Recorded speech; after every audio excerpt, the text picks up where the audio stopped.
I'm worried, Zaslow and Cody, that we've got too many people here today and too much show, and we've already started with Sparks because, Zaslow, could you tell what Greg was mad about, why he stormed from the room? It's fairly obvious. He's upset that, and I'm not trying to talk as if you're not in front of me, all right, but Greg was clearly upset that none of his topics were on the billboard for the show. There's a lot to get to today. Greg specifically is upset that none of his topics are on the billboard. Well, I'm not throwing anybody under the bus, but I do spend 15 or 20 minutes the very, very early morning before coming in here to write out my topics, and I send them. Now, in fairness, I didn't know Roy was going to be in that seat. I did not send them to Roy, so part of that is on me.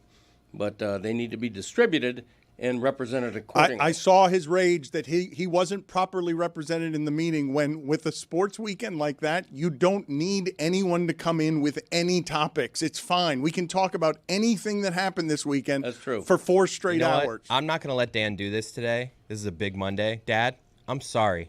I did not put your topics on. That is 1,000% on me. You work very hard on those topics. Wow. And I should have had them up there as soon as you were in here. Wow, who are you? That's on me. And we're going to have a great show today. I love you so much. I love working with you. Love spending time with you. You're a great person. Wow. Who is that person? That's an accountable Chris Cody wow. rising up the executive ranks at Meadowlark by taking accountability for places where he has been a bad leader or a bad organizer. Dan, he said that so you can move the show along and get to football, not so you can stay there so you can get to the football. The show hasn't started yet. The shit stirring as... The Heat got 0 votes to make the play. God, I'm just over this guy's topics. Wait a minute. You were just nice to me. I just can't with you. There's a lot of good topics on the board, though, Greg. You would admit, right? Greg, you would admit that. Look, I've never seen that Dolphin game before. That in my lifetime, I've been watching this team for 50 years. I've never experienced that game. I've seen them lose 62-7. But what happened yesterday puts the Dolphins like so far behind the best things happening in that sport that I could do 4 hours on the Dolphins or I could ignore them all show today. If you did a 1 through 32 list today, Dolphins are 32, right? I mean, everybody played close games yesterday except the Giants, the Jags, that game. All the games were close. They're only a game back in the AFC East. They're 2-point favorites. They're 2-point favorites this weekend. I mean, if it wasn't for a miraculous comeback, they would have been first in the AFC East this morning. Things are looking up. They are 2-point favorites against the Patriots.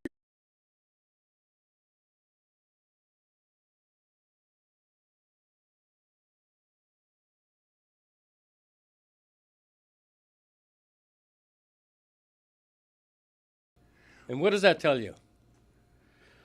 That's worth exploring.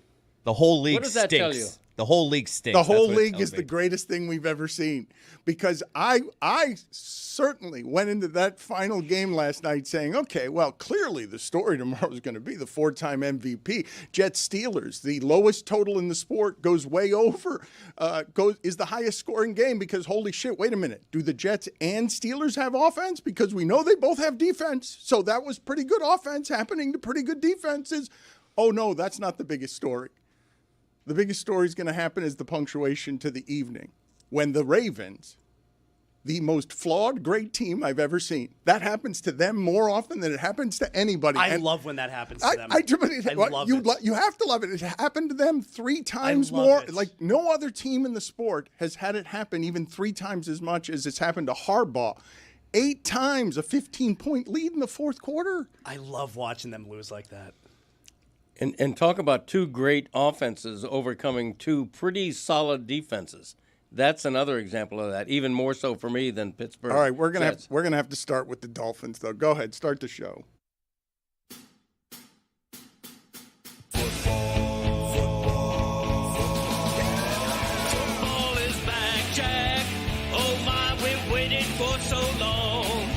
We're so damn excited that we put it in a song. Don't need no check downs. Give me big hits and quarterbacks. Keep your fantasy team from falling off the track.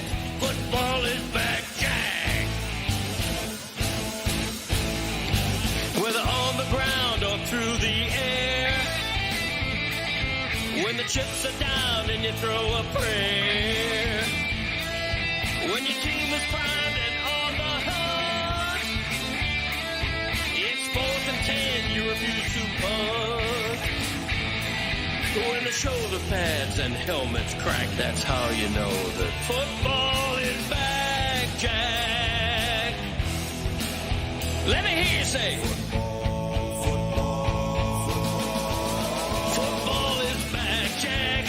This high is wild and out of control, and we're gonna ride it every week till we reach the Super Bowl. Don't need no check downs, give me big hits and quarterbacks. If you say this game's the best, I'll say it's a gag. Football is back, Jack. Football is back, Jack. Football is back.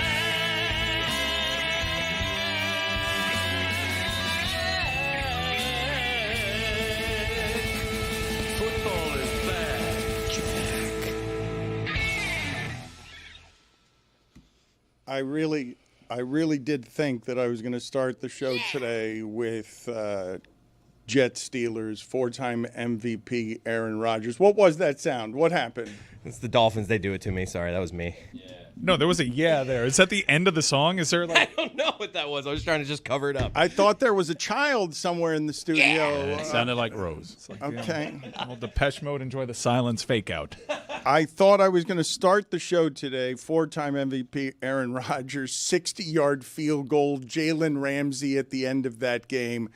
I didn't think anyone would feel worse today than Garrett Wilson. I thought that's the person in the sport who was going to feel the worst. Oh, my God, I dropped the ball. I don't know how the kicker from the Browns spells his name. How do we spell that last name for the Browns kicker? Missed it.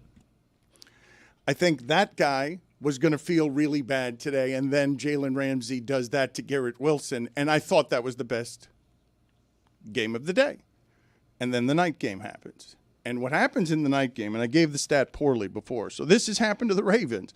They have lost 8 times since 2021 when in the game at the end of the game, they've got a win probability of over 90%, like they do last night in the fourth quarter where they're up 15 and Derrick Henry doesn't fumble like that. Derrick Henry is averaging 10 yards a carry. There's no way the Ravens can lose that game. They kick the Bills' ass up and down the field. When he fumbled there, the first thought that came to my mind was, I don't think I've ever seen Derrick Henry fumble.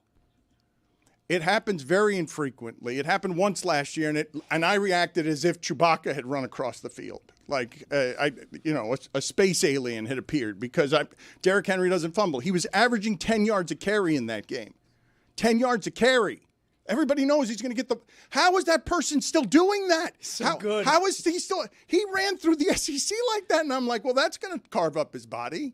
How is that person still Earl Campbell and Ricky Williams and faster than everyone else at a size that's not normal? How is that body not breaking down? I did a lot of thinking to myself last night during that game, you'll notice. And I also thought Derrick Henry might be the best running back ever. And I don't know that that's a crazy thing to say. Because when is he actually going to slow down? Because if he keeps doing this for years and years, like, it's just lunacy, okay? At that sport, disposable position, even the Ravens got him cheap because it's a disposable position. Marion Barber, if you run like that, your career will be over in 3 years. If you are Sean Alexander and you run like that, you can't keep running like that. You cannot keep being more physical than all the young people in that sport. Yeah, at that size, too. It's carrying your own weight. Like, Marion Barber was a very violent runner, but carrying your own weight, falling down when you're that big at that position, that also takes a toll. He's just unprecedented in that way. I understand why you want to talk about Derrick Henry, but from that game, it was pretty obvious to the eye how overwhelming Baltimore has that offense. They are so talented. You just have DeAndre Hopkins as a ball-winning role player on that team, and you just look at Buffalo, and you're like, there is quite a gulf in offensive talent between these teams, but they have that quarterback. And he was unbelievable. And really, where the game might have been won, I know there's a 15-point comeback that everybody wants to talk about. Their execution at the end of the first half, when you look at that game in totality, those are just incredible winning plays by Josh Allen, who might be the second greatest quarterback of all time and just unlucky enough to be playing in the same generation as Patrick Mahomes. All right, I'm going to slow everything down here because when you say unlucky enough to play same generation of Patrick Mahomes empirically yards per attempt. Since he lost Tyreek Hill, only Daniel Jones throws the ball less downfield than Patrick Mahomes every time he drops back. So whatever you're remembering about what Patrick Mahomes was with Tyreek Hill, since then, he does not throw the ball down the field. And you've seen what's happened to the Chiefs since then. Everyone's caught up to them. Like, they're not going to win all those one-score games anymore because they can't get the ball downfield. But in the breaking up of the Chiefs, when Tyreek Hill was saying, we can win 7, 8 championships, him going deep all the time, and then he comes to Miami. And Miami takes the 2 years that are left of his prime, run through his body. And now what I saw yesterday was, and I am not being prisoner of the moment with this, even as Zaz says, Derrick Henry, best running back ever, and Mike's here, Josh Allen, best quarterback ever. I'm saying that Dolphin game, I've been watching Dolphin football for 50 years. It's a horror movie. I've never seen that game before where it's not your dad complaining. They can't stop anybody. It's no. a snuff film. They could not stop Daniel Jones and the Colts empirically, as the Colts looked like the best offensive football team there's ever been statistically that touches the ball 7 times, scores 7 times, because the Dolphins can't stop anybody, and then Tua is terrible as well. And Zaslow comes in here today, guys, on fire and wants to blow the whole thing up. That's right. I'm glad you said that. We're starting the show today with truth bombs. That's a good place to start on a Monday. Mm-hmm. Yeah, I'm firing Mike McDaniel. And I'm not someone who fires the coach. I'm not someone who takes the lazy approach and blames the coach. Oh, this happened, it's on the coach. No. I've seen enough at this point. When you look at the Dolphins, is there any part of you, and we can take all of last year, and now we had 8 months to wait and look forward to yesterday. And all of the talk, all the conversation around Mike McDaniel, all the criticism, all the noise, all the culture talk, and that's the very first game? That right there is no way that anyone can look at Mike McDaniel and say, that is a coach who could take you to a Super Bowl. You cannot make that case, and if that's the case, what are we waiting for? I get rid of him today. You can't have all offseason, and that's what you put out there. I get rid of him today. Zaslow also says it's over for Tua. It is over for Tua, and the reason that I say that is because I think that we're going to look back, and we're all going to remember that game yesterday as we can now, like, Tua's super polarizing. I've been in on Tua. You're either in, you're out, like, very polarizing. I think we're all going to look back one day, and we're all going to remember we were all on the same page after that Colts game when it comes to Tua. There was something wrong with him yesterday. I don't know if it's because of the injuries that he's had in the past or whatever it is, but that was a really bad quarterback. That's the worst game I've seen him play, and it's not only the worst game I've seen him play. There are some others. That Dolphin game felt like all the games when Tua's out and they have to go to the backup quarterback, and you know they're not going to get any offense. Let's examine this for a second, because I'm not being prisoner of the moment when I say that Dolphin game has never been played. It's not something any of us have ever seen. Greg Cody's been covering the team forever. You've never seen that game. Let me give you some of the stats, okay? Because they were the only team beaten like that yesterday. The only one in the entire sport, and it was Daniel Jones. Unstoppable Daniel Jones. You can tell me all you want about he's going to be improved in that offense and everything else. There was no pass rush. There was no coverage. They could not stop a team that was unstoppable for 7 drives. We also are not mentioning and haven't taken into account that they were playing for Jim Irsay. That's true. So there was a lot of emotions running high yesterday as well, Dan. So some stats for you. Thank you, Billy. The Colts were winless in their last 11 home openers. The 43 yards the Dolphins had in the first half is the fewest since 1991. Okay? The Colts hadn't scored, okay, on the possessions that way, going down. The 15-play drives, they had 3 15-play drives. They had 5 all of last year. All of last year, the Colts had 5. You tell me if you guys have ever seen that Dolphin game ever played before, where you can simply not stop someone and you know you've got no chance of coming back. You're down 30-0. No, every game in that sport is close, and you're down 30-0 and no chance of coming back. And it's a team that, like I know Greg was saying in the week leading up to yesterday, how, Dolphins, you look at the schedule, that's a game you got to win, okay? The Colts, I'm not going to say the Colts are bad. Colts were an average team last year, and you have to take that into account where they lost that way to an average team last year who, by all accounts, was being quarterbacked by a bad quarterback. Right. That's why I think we've never seen what we saw yesterday. Yeah. I was in Jacksonville when they lost 62-7 in Dan Marino's last game, so I'm not going to call it the worst Dolphins performance ever. I am going to say, and I wrote in my column, I was as vicious as I can possibly be about that performance. It was inexcusable. It was sub-putrid. Every worst fear of a Dolphin fan was not only came true, but was magnified. I'm not going to equivocate how awful the Dolphins played. As I wrote, they were the week one on week one. But I'm also... Oh, that's good. That's You're a a writer. I like that. You're a writer. He liked it so much that he waited for it to land and then stumbled over his next words because he's like, yeah, I said it right. No, when I quote myself, I like the line. But I'm also not going to see, I knew we were going to get this today, okay? I knew What tipped you off? I knew what I was walking into. The fact that fire everybody, fire Tua, trade this guy, McDaniel's out. I was actually making fun of that in the column about how this stink is so colossal. Zach Wilson that looked decent, it's going to be major over. Yeah, Zach Wilson went in garbage time, which describes the Dolphins' entire. I think we should add a seventh offensive specialist, huh? Bobby Slowick, not enough. We brought in so many coaches. The same, they got you figured out, Mike McDaniel. Yeah. They got you figured out with this offense. Yeah, show me something. Okay, so this is the figure out. It's been crazy. Another specialist. The way we analyze this sport is crazy. Hey, when Tyreek's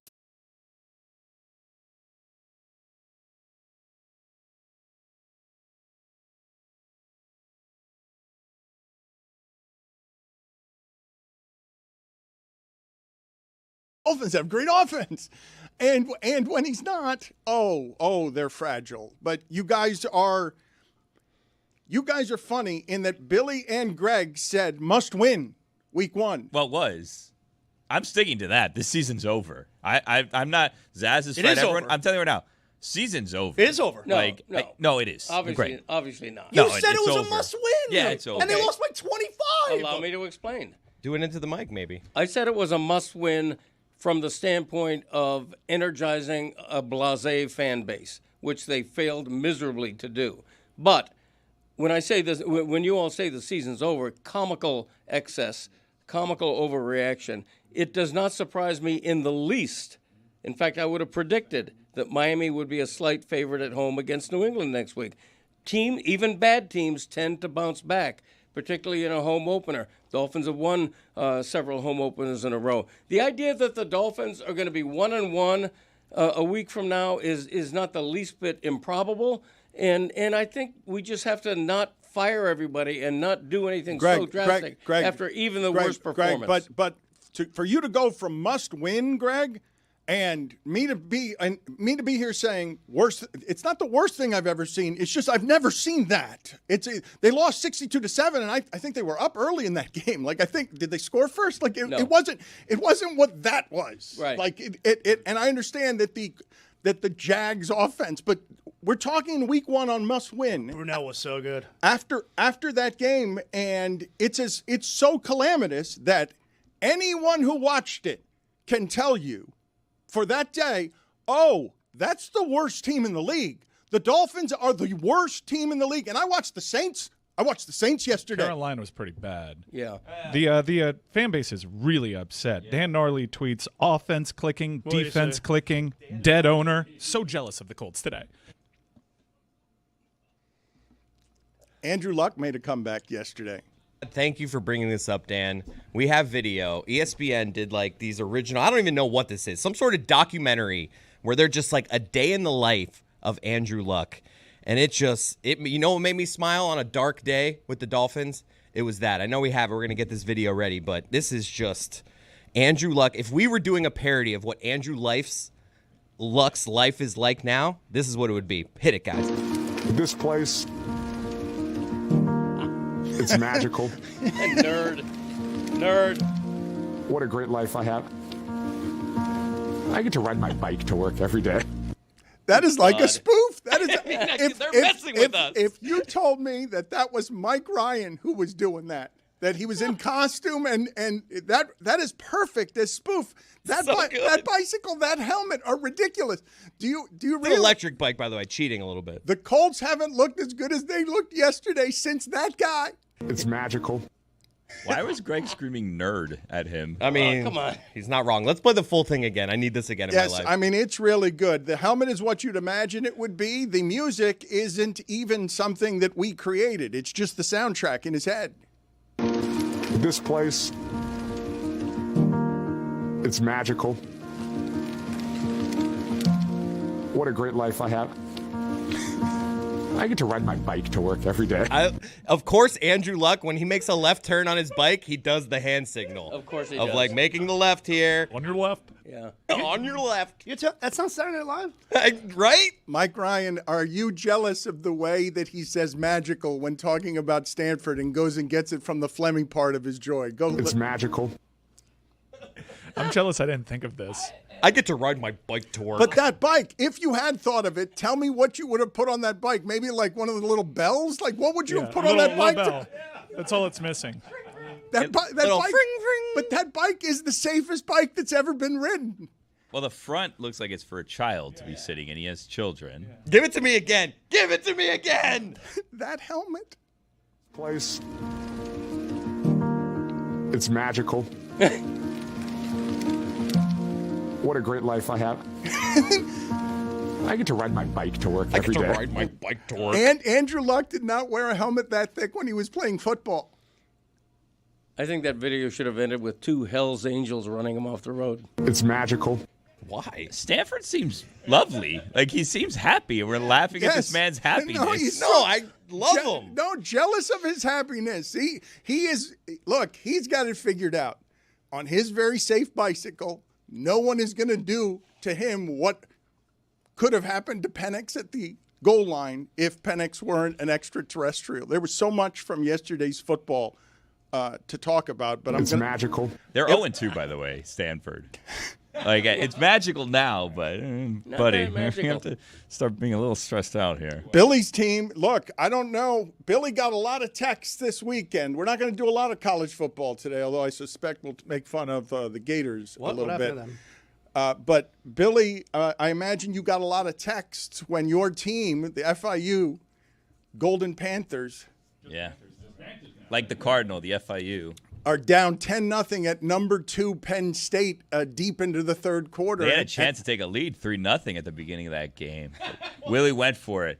On fourth down, within field goal range, Willie went for it, which, by the way, I co-signed on that because I was texting along. They didn't get it, but I was texting along and said, you know what? You're not going to beat Penn State playing scared. Got to go for it there. Now, granted, when you end up losing, 35-0, garbage time points, but whatever. When you end up losing 35-0, 3 would have looked nice in the scoreboard. That was a good showing by FIU. Hell yeah, it was. Are you kidding me? That was awesome. They got some push early on.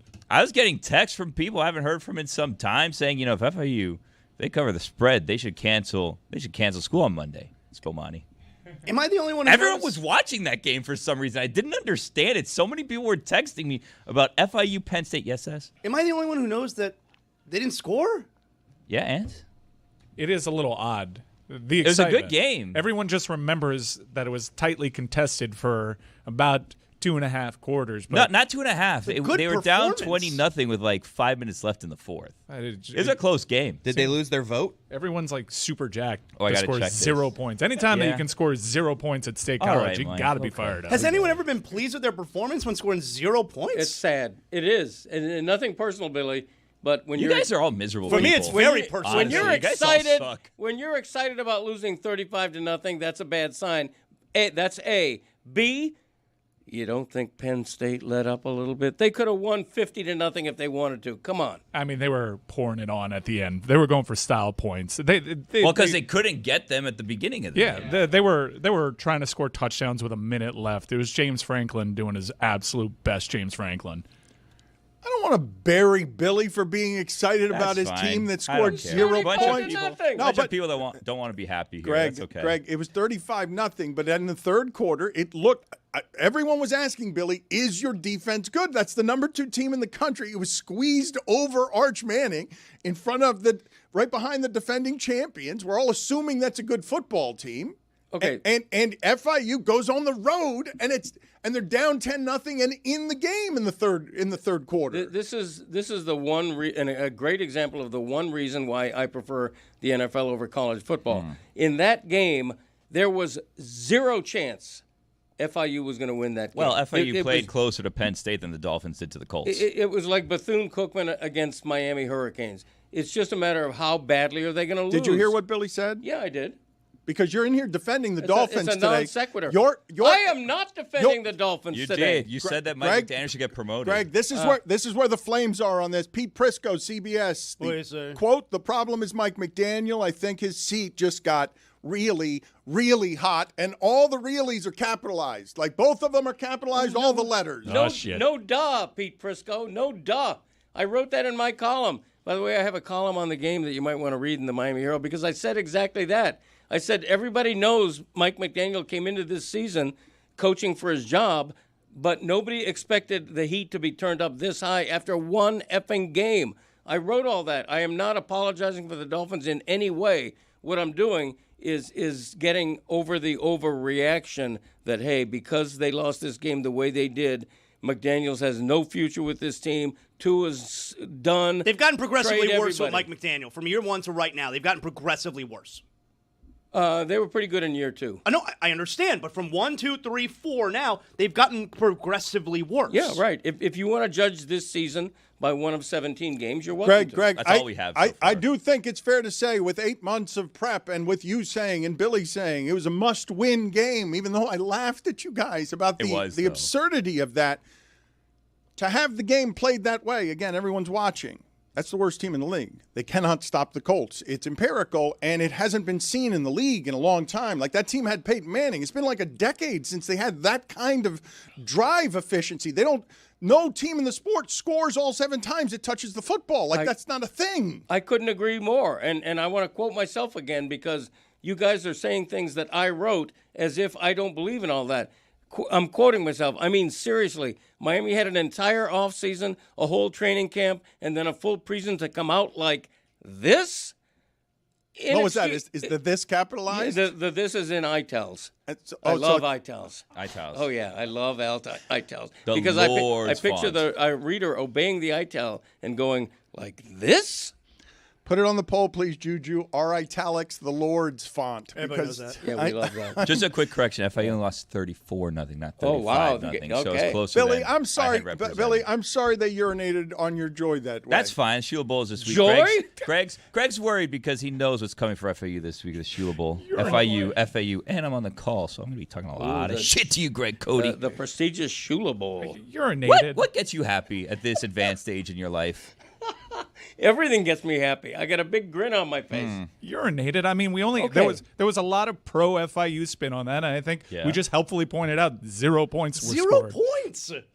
I got to be honest with you. The fact that you guys are this worried about FIU's successes or failures is more telling on you than it is on me. What are you guys afraid of? Dad, can you believe Why are you afraid to schedule FIU, Mike? Billy being a I haven't homer? scheduled them since you lost FIU, if I remember correctly. Yeah, that's what's happening. If I remember correctly, I also would say FIU and UM have one common opponent this season, Bethune-Cookman.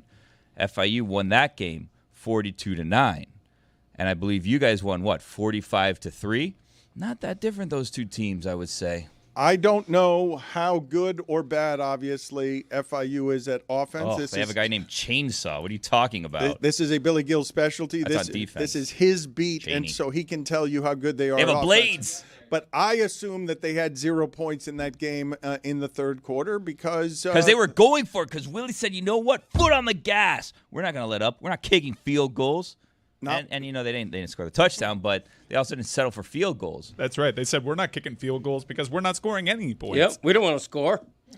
I assumed. I feel for all of you. Honestly, you guys are sad, pathetic people. Your team scored 0. A lot of you. Yeah. 0 points. How'd you have to? Yo, I don't know why. bitch. We're not They talking lost. about UF, all right? We're talking about FIU right now. Oh, okay. Hold on, everybody. My Owls won. Sorry, you went to Santa Fe. I Just forgot. saying. Yo, It's not that's your FAU, big win yesterday. Hoot hoot. Or Saturday, whenever the hell it was. Who'd they play? I can't remember. Some bad team. FAMU, I think. A&M. The tough Rattlers. But FAU with a big Why win. are Go you Owls. disparaging FAU? Foul owl on the prowl. I'm not. The Owls won big. They're either 2-0 or 1-1. I gotta look that up. I'm sorry I brought this descent of football. I don't think you are. I think you're happy everyone's fighting with each other. I don't know what it is. We play Andrew Luck. He's so happy, and everyone's laughing at him. Then we start taking shots at each other's successes or non-failures. You're coming at me right now. Can we hear it again? No, yeah. Which one, Andrew Luck? Yeah. Go ahead, play it again. This place, it's magical. Is it? What a great life I have.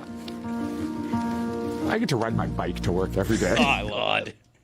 It's honestly how I imagined his life was, all of it. I imagined that that's what he was doing in retirement, an old school educator riding his bike to campus to live the rest of his life without concussions. It's magical. I'm just gonna say it out loud. Riding your bike to work is not even close to as good as driving your car. Especially in a suit. Car is so much better than a bike. Nobody has a choice. Do you want a bike or do you want a car? And they say, you know what?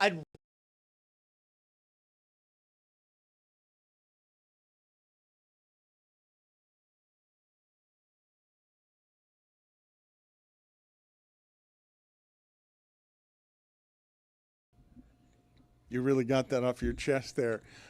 The game for the Miami Dolphins, and I will get off this subject, okay? I will get this sent off of me in 10 minutes, and we will talk about the rest of the insanity that was yesterday and the weekend. But you guys see that Orioles game? It's a good Orioles game. No.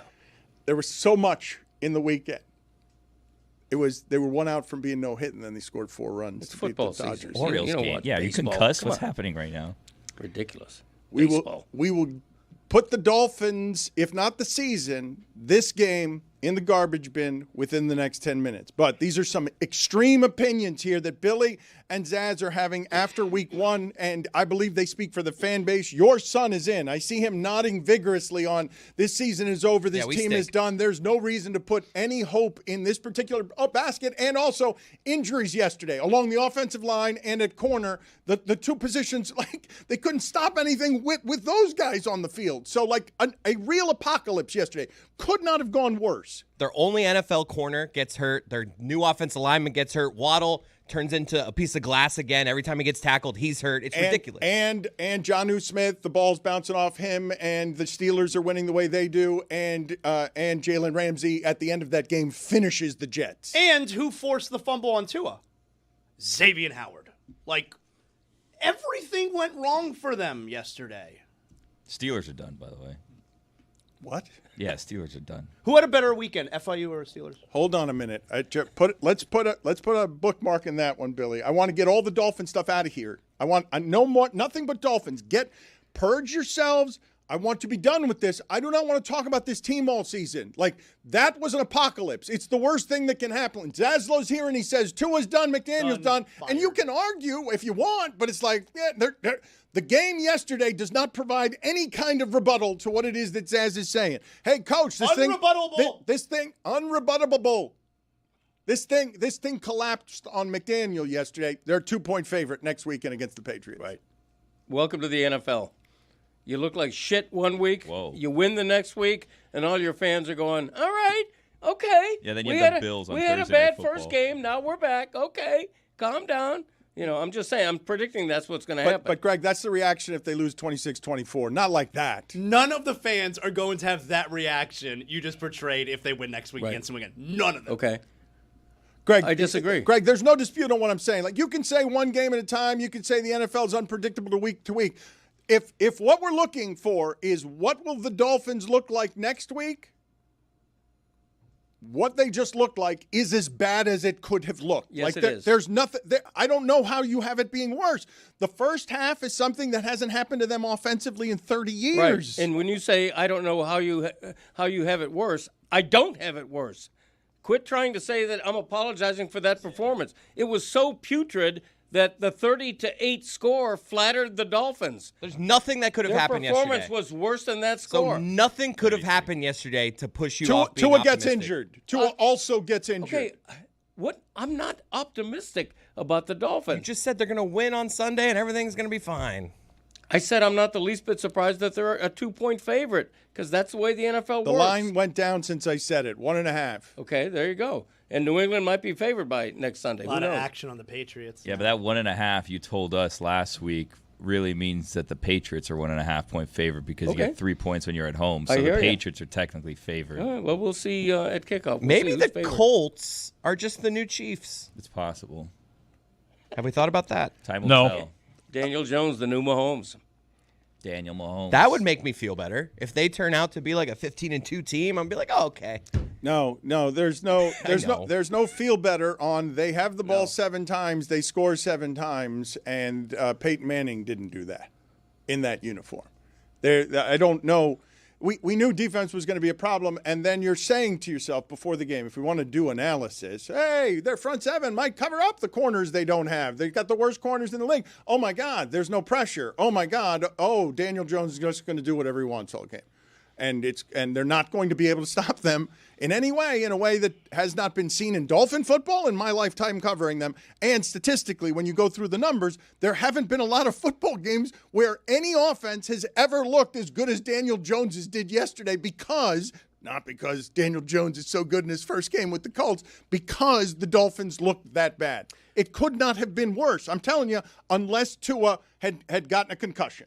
I just don't know how you come back from, Greg. One of the biggest problems with the team last year was it felt like the rest of the league had kind of caught up to McDaniel in the offense. And we like to do the whole, he's not making adjustments, this, that. All right, week-to-week basis, I guess. But at least here, before this season, you have an entire offseason to do something different, right. Okay? So I wrote. And it felt the same as last year, where the offense is totally inept again. And that wasn't. Now, look, maybe the Colts defense will be good this year. They were terrible last year. Well, wait a minute. Time out. They were 8-9 last year. But their defense was terrible. That's not terrible. But their defense was terrible. Don't talk like they were 3-14. They were 8-9. They missed the playoffs by 1 game. I think their defense was ranked 29th last year, though. Again, maybe their defense will be good this year. Right. But that was a terrible defense last year. Okay, it was very bad defense last year. And that's why I'm totally out on Mike McDaniel at this point. You can't have the offseason with all of the chatter, and then this is what we get right out the gates. I don't have any faith. I don't have any faith in him being able to solve the problem. Let's bring in another specialist, I think. The blame starts with Chris Greer, who knew 4 months ago that he had an awful cornerback situation and didn't do anything to fix it other than signing the ghost of Rasul Douglas just before opening day. That's a big problem. The offensive line has been a problem for years. Everybody knows Tyreek Hill is getting slower and probably will be traded by midseason. There were problems that they failed to address that don't come right to Mike McDaniel's lap. What do you do with all of this? Tua finished with a QBR of 2.7 out of 100, okay? McDaniel entered the season as the betting favorite to be the first coach fired, and now that rises. We're in agreement on that, right. Yes? And right before the game, Tim Reynolds, 4 minutes before kickoff, my official Dolphins prediction, 11-6 wild card. Admittedly, I'm not the brightest dude sometimes, but I think they're better than most people expect. At this point, okay, and I watched the Saints play yesterday. At this point, there is no team in football. I watched the Carolina Panthers play yesterday. I saw the New York Giants play yesterday. There is no I saw the Titans of Cam Ward play yesterday. There is no team in professional football that had a more apocalyptic beginning than the Miami Dolphins yesterday. Correct. They looked like a minor league team trying to play professional football when you paired it against what was happening in the rest of the league.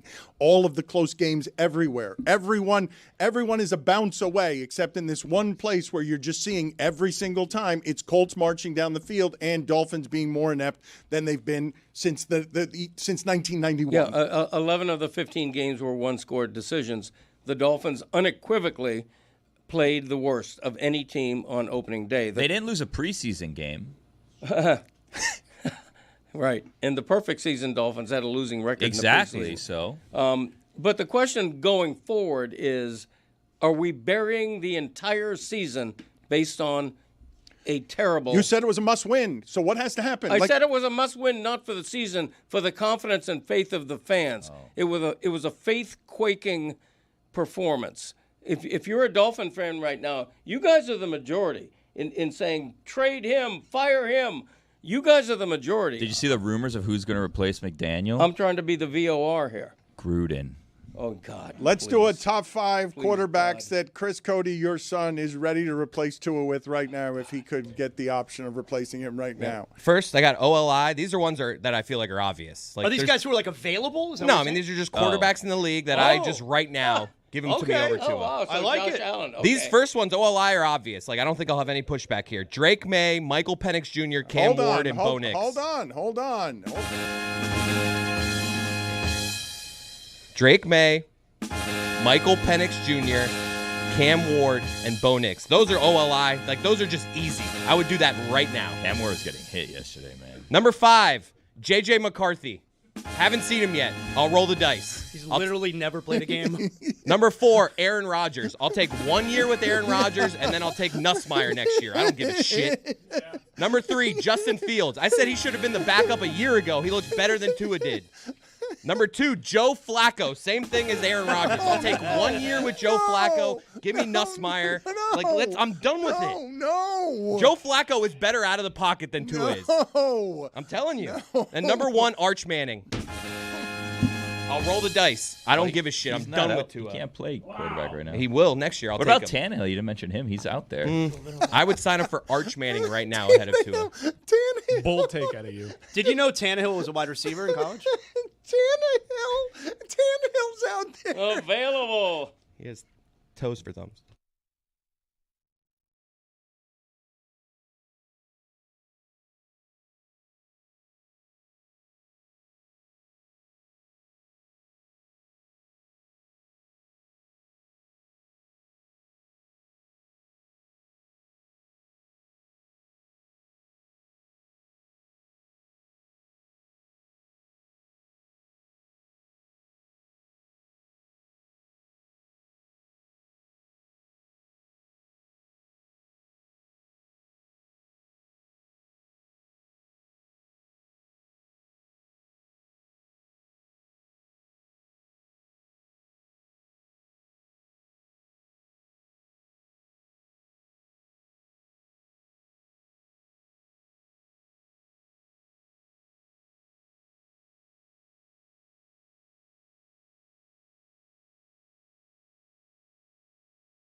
The press box has changed. But Mike said it best. The press box has changed. I mean, seriously, get over yourself. We're going to talk during the post game. Tim Reynolds, enough.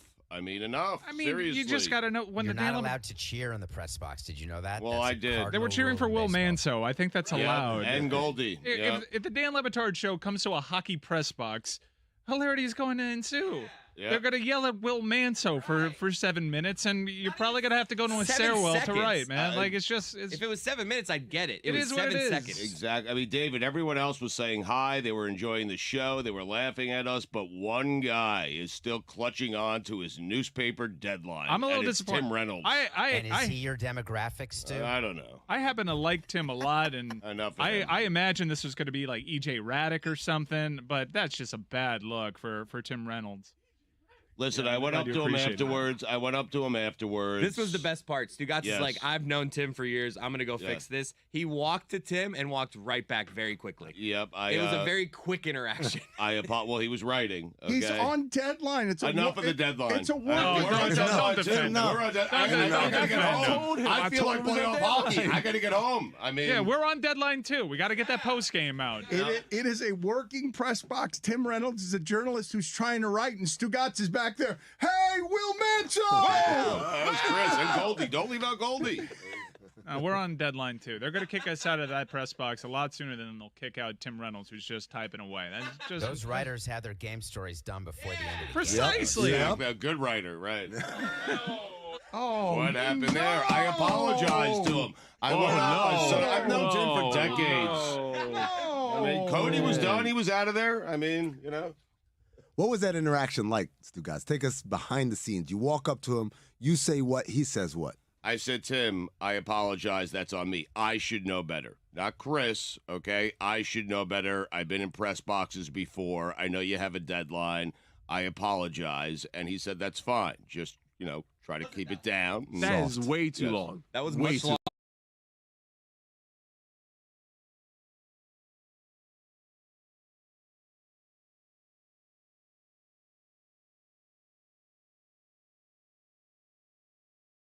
Conversation. I always extend it a little bit. I mean, you guys can we know that. call Tim Reynolds and just ask him about what the interaction was like? No. Bring Cody's back in mind.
This episode of the Dan Le Batard Show at Stugotz is presented by DraftKings. DraftKings, the crown is yours. I am interested in talking to the group about what were the big takeaways from the weekend, because in professional football, just a terrific week one.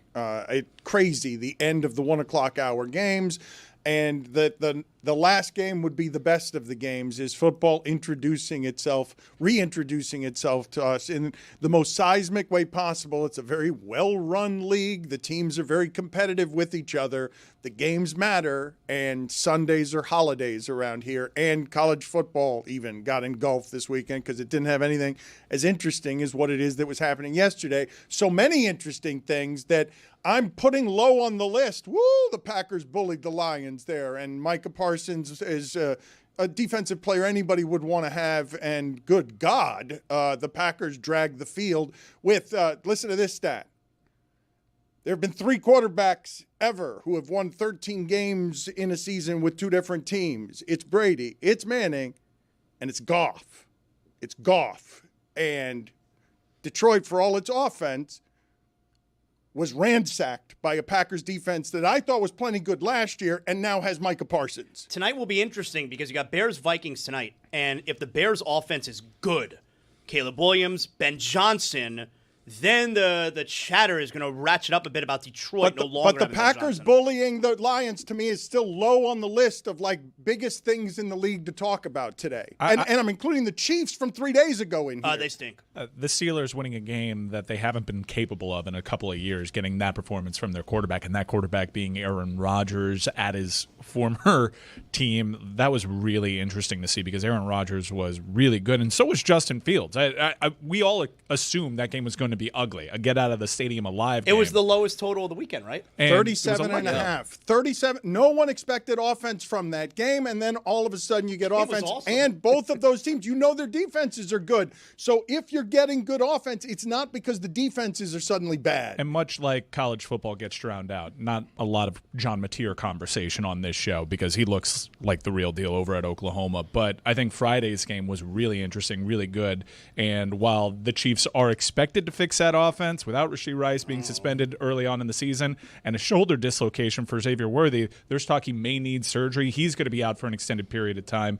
Those are guys that take the deep shots downfield. Are we sure the Chiefs are fixing this offense? I thought Justin Herbert also looked outstanding. The Chargers looked formidable. Before the fourth quarter yesterday, the Harbaughs looked like they had the two best teams in the sport. Like in terms of just everything that you were watching and what they did to the Chiefs, how they did it to the Chiefs, we can assemble the argument, could we not? That right up until the end of that game yesterday, and now the thing falls a little bit on Harbaugh, even though Derrick Henry fumbled. What the Ravens were, all of us saw this, correct? Going on the road, we're watching football, we're watching it from Eagles, Cowboys. If you're saying who was the best team in the sport, until 4 minutes in last night's game, all of us are saying the Ravens, correct? Mm-hmm. Who looks like the best team in the sport? Colts. Okay, maybe Packers, maybe Colts, fair enough. But the seismic nature of football returning, ending with that game played that way, that the photo that you have at the end of your Football in America night is Josh Allen being carried off by his teammates because we're all watching. Hey, the MVP doesn't have enough. The Ravens are better, but they've got the MVP. And so now we're watching a unicorn and centaur run around in the backfield for the Bills, and the Ravens are better. And we know the Ravens are better, and you can't expect Josh Allen to always do that at the end of games. It's not a reasonable request. Well, sort of. Not in the Super Bowl, though. It's not a reasonable request. Don't say sort of. They've never won anything. They haven't even gotten to a Super Bowl. Like, look, Greg. I mean, the Ravens and the Bills suffer from the same malady, which is they're both great teams. They both have great quarterbacks. How about you win something? We'll get to football in a second. Roy, why are you laughing? Your head going into your hand. I'm going to tell you why. Because I've done this show for a long time. Greg Cody, print journalist, looks down on all of us, fans included. Especially me. This room is still reeling. The room is still reeling from the number of times you hit both me and Zaslow in the face last segment with the wet fish of, if you read my column. Yeah, right. Because my column was about the most vicious column I'm able to write. And so I don't want anyone to think that I'm letting the Dolphins off lightly just because I say it's one game. Okay, it can be both. You can exoriate the Dolphins for a absolutely hapless, hopeless performance and still think, but it's only one game. Yeah, but next week, at home versus the Patriots, I mean, they are a slight favorite. You think that's a get back on track game, right? It better be. So that's 1-1. Then you have at the Bills on Thursday night. Yeah, no chance. Okay, so that's 1-2. Then the new look Jets. No, I'm not going to let you do this, Fields. Billy. I'm not going to let you sneak one of these in. Justin Fields. Okay, all right. I'm just trying to figure out. That feels like it could be a loss, and you're staring down the barrel of 1-3 if you beat the Patriots. You could be sitting at 0-4, and then the Panthers is a get-back game. Yeah, they could go 0-17. After the Panthers is the Chargers. The Chargers, really Dan just said, they look like one of the best teams. That's a win. Then the Browns. The Browns is anyone's guess. Is Flacco going to be healthy? Yeah, we don't know. At Atlanta, then versus the Ravens, Atlanta then the Bills good. Again, Commanders. Yeah, 0-17. I mean, you may be looking at the Saints. And the Saints honestly looked like they had a shot yesterday. Is that a win? I'm not sure. Saints? I think I'm going to be in Atlanta for that game. Really? Why? Oh, wow. Stop the presses. Chris is going to Atlanta for that game. Oh, shit. If you want to see Chris, he might be there. Dolphins, Falcons. Well, you were talking about the Saints. Yeah. This is the easiest part of the Dolphins' schedule.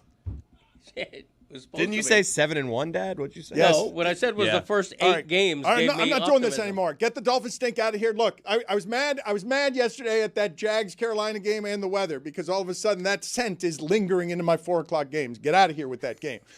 Jags-Panthers, please, end at 4 o'clock. Don't stay around. Don't be third quarter in the middle of my 4 o'clock games. Enough with your... What was that? Was it like a weather delay or something? Yes, weather delay. One of a couple of weather delays. Screwing up my YouTube TV. It's like I had a nice 4-game plan here. 2 things, though, locally that we did not get to that I did want to get to. 1, Cam Ward's debut. He made a couple of the throws that you want made. And now after the game, there's being talked about, well, Calvin Ridley, he doesn't have to put that much zip on it. He has to put less zip on the football, but Cam Ward made a couple of the throws that could have kept the Titans a little closer than the 8-point result looked like because the Titans were in that game and Cam Ward looking competent in the first game out. I don't want people to take for granted a guy coming out in his first game just because we've got used to like fast-forwarded learning curves on quarterbacks and on the road at Denver with the team that everyone was talking about, Sean Payton and Bo Nix. They turned the ball over a ton and still won by 8 points. Like, they turned the ball over. But Cam Ward's competence was encouraging if you're from Miami. Yeah, and that was a prism. And it took me by surprise. I knew I was going to be pro Cam Ward, but I was on the edge of my seat this entire game, demanding players make a play for him. Look, it wasn't perfect by Cam Ward. Look, they didn't score touchdowns. He wasn't throwing the ball and completing it down the field. Receivers got to make some plays for the guy, too. I do think that, especially on those seam routes, some touch could have been there. And the loopty shit that you got away with the best offensive line in college football last year, it's not going to be the same. But I would say that most people entering this season would have told you Denver's the best defense in the league. That is historically a really difficult place to play opening week at Mile High, especially when they have a defense like this. He was Tennessee's best player on offense. They got issues along that offensive line. He's got to help them out a little bit more. His receivers have to help him out a little bit more. But I thought that was very encouraging. I think he's going to be just fine. But that's a low. I don't want to be the guy criticizing everything. But that's a except the Dolphins. Okay, yeah. but when that's where you draw the line. When we say Cam Ward had a great game, it's based on low expectations, based on how good Denver's defense is. For the record, no one said Cam Ward had a great game. They scored 0 touchdowns. Just competent. Okay, he was 12 for 28. He averaged 4 yards. How many drops? A lot of drops. A lot of drops. A lot of drops and a lot of plays just not made. And especially on that last drive, like everybody was keeping an eye. Like, can Cam do this? Can Cameron do this with no timeouts? He had the ball way too many times on the opposing end to not come away with points. He took those loopty sacks. Right. He's got to clean that up, and he will learn to clean it up. But I was encouraged by it. On 3rd and 10, driving on enemy territory with a 1-possession game, he made the throw you need to throw to Calvin Ridley, and Calvin Ridley was pretty good at catching footballs. It had too much on it for Calvin Ridley. And it's a fair complaint if you watched any part of that game. 2 things became obvious. One of the things that Mike's talking about, the loop-de-loop in the backfield, that's not going to happen anymore. So you either learn very quickly to move up and shoot up through the center of your pocket and use your athleticism, or you don't. I think he'll learn it. It's one game. It's one game on the road under difficult circumstances. His team's not very good. That defense, everyone expects something from, and it has the defensive player of the year. He didn't make the kind of mistakes that cost you the game, and at the end of the game, he made the throw to Calvin Ridley that you have Calvin Ridley in order to make that catch at this point in his career. I would say he did make some mistakes there that didn't help Tennessee win that game, but he was the best player that they had over there. Talking point from this game, if I may, who would you rather have going forward, Bo Nix or Cam Ward? Wow. Either of them. Well, the thing that happens with that, though, is that people are pairing now Bo Nix and Sean Payton as if that's a magical sprinkle juice that you can throw on something and it'll be better than all of the other teams. I don't believe that, but people are believing that because they saw a pretty quick jump, or what they think was a quick jump, from Denver last year. Again, that game somehow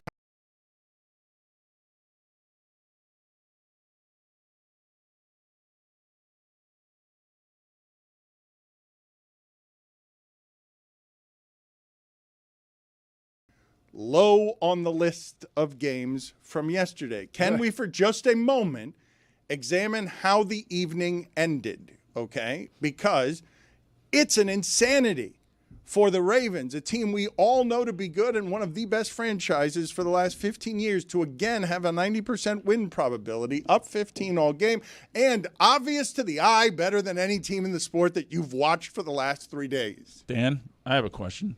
What is sprinkle juice? Yeah, that's an odd one. That is a good question. Hell is sprinkle juice. Yeah. Sounds good. Are you like watering? Is this watering something? You got like liquid on your hands. You just like it's either juice or sprinkling, or magic dust. Are they sprinkles on ice cream? Dust. Is it a liquid? It's magical the way Andrew Luck is magical riding his bicycle through your future. It's great diversionary tactic. Yes, It's magical. Show me again. It's magical sprinkle juice. The insanity of yesterday. You guys would agree to have it punctuated that way. To go from Cowboys, Eagles play the game they played. Chiefs, Chargers play the game they played. The 1 o'clock games end with insanity happening and Aaron Rodgers and the Jets in the middle of all the games, one score, everything.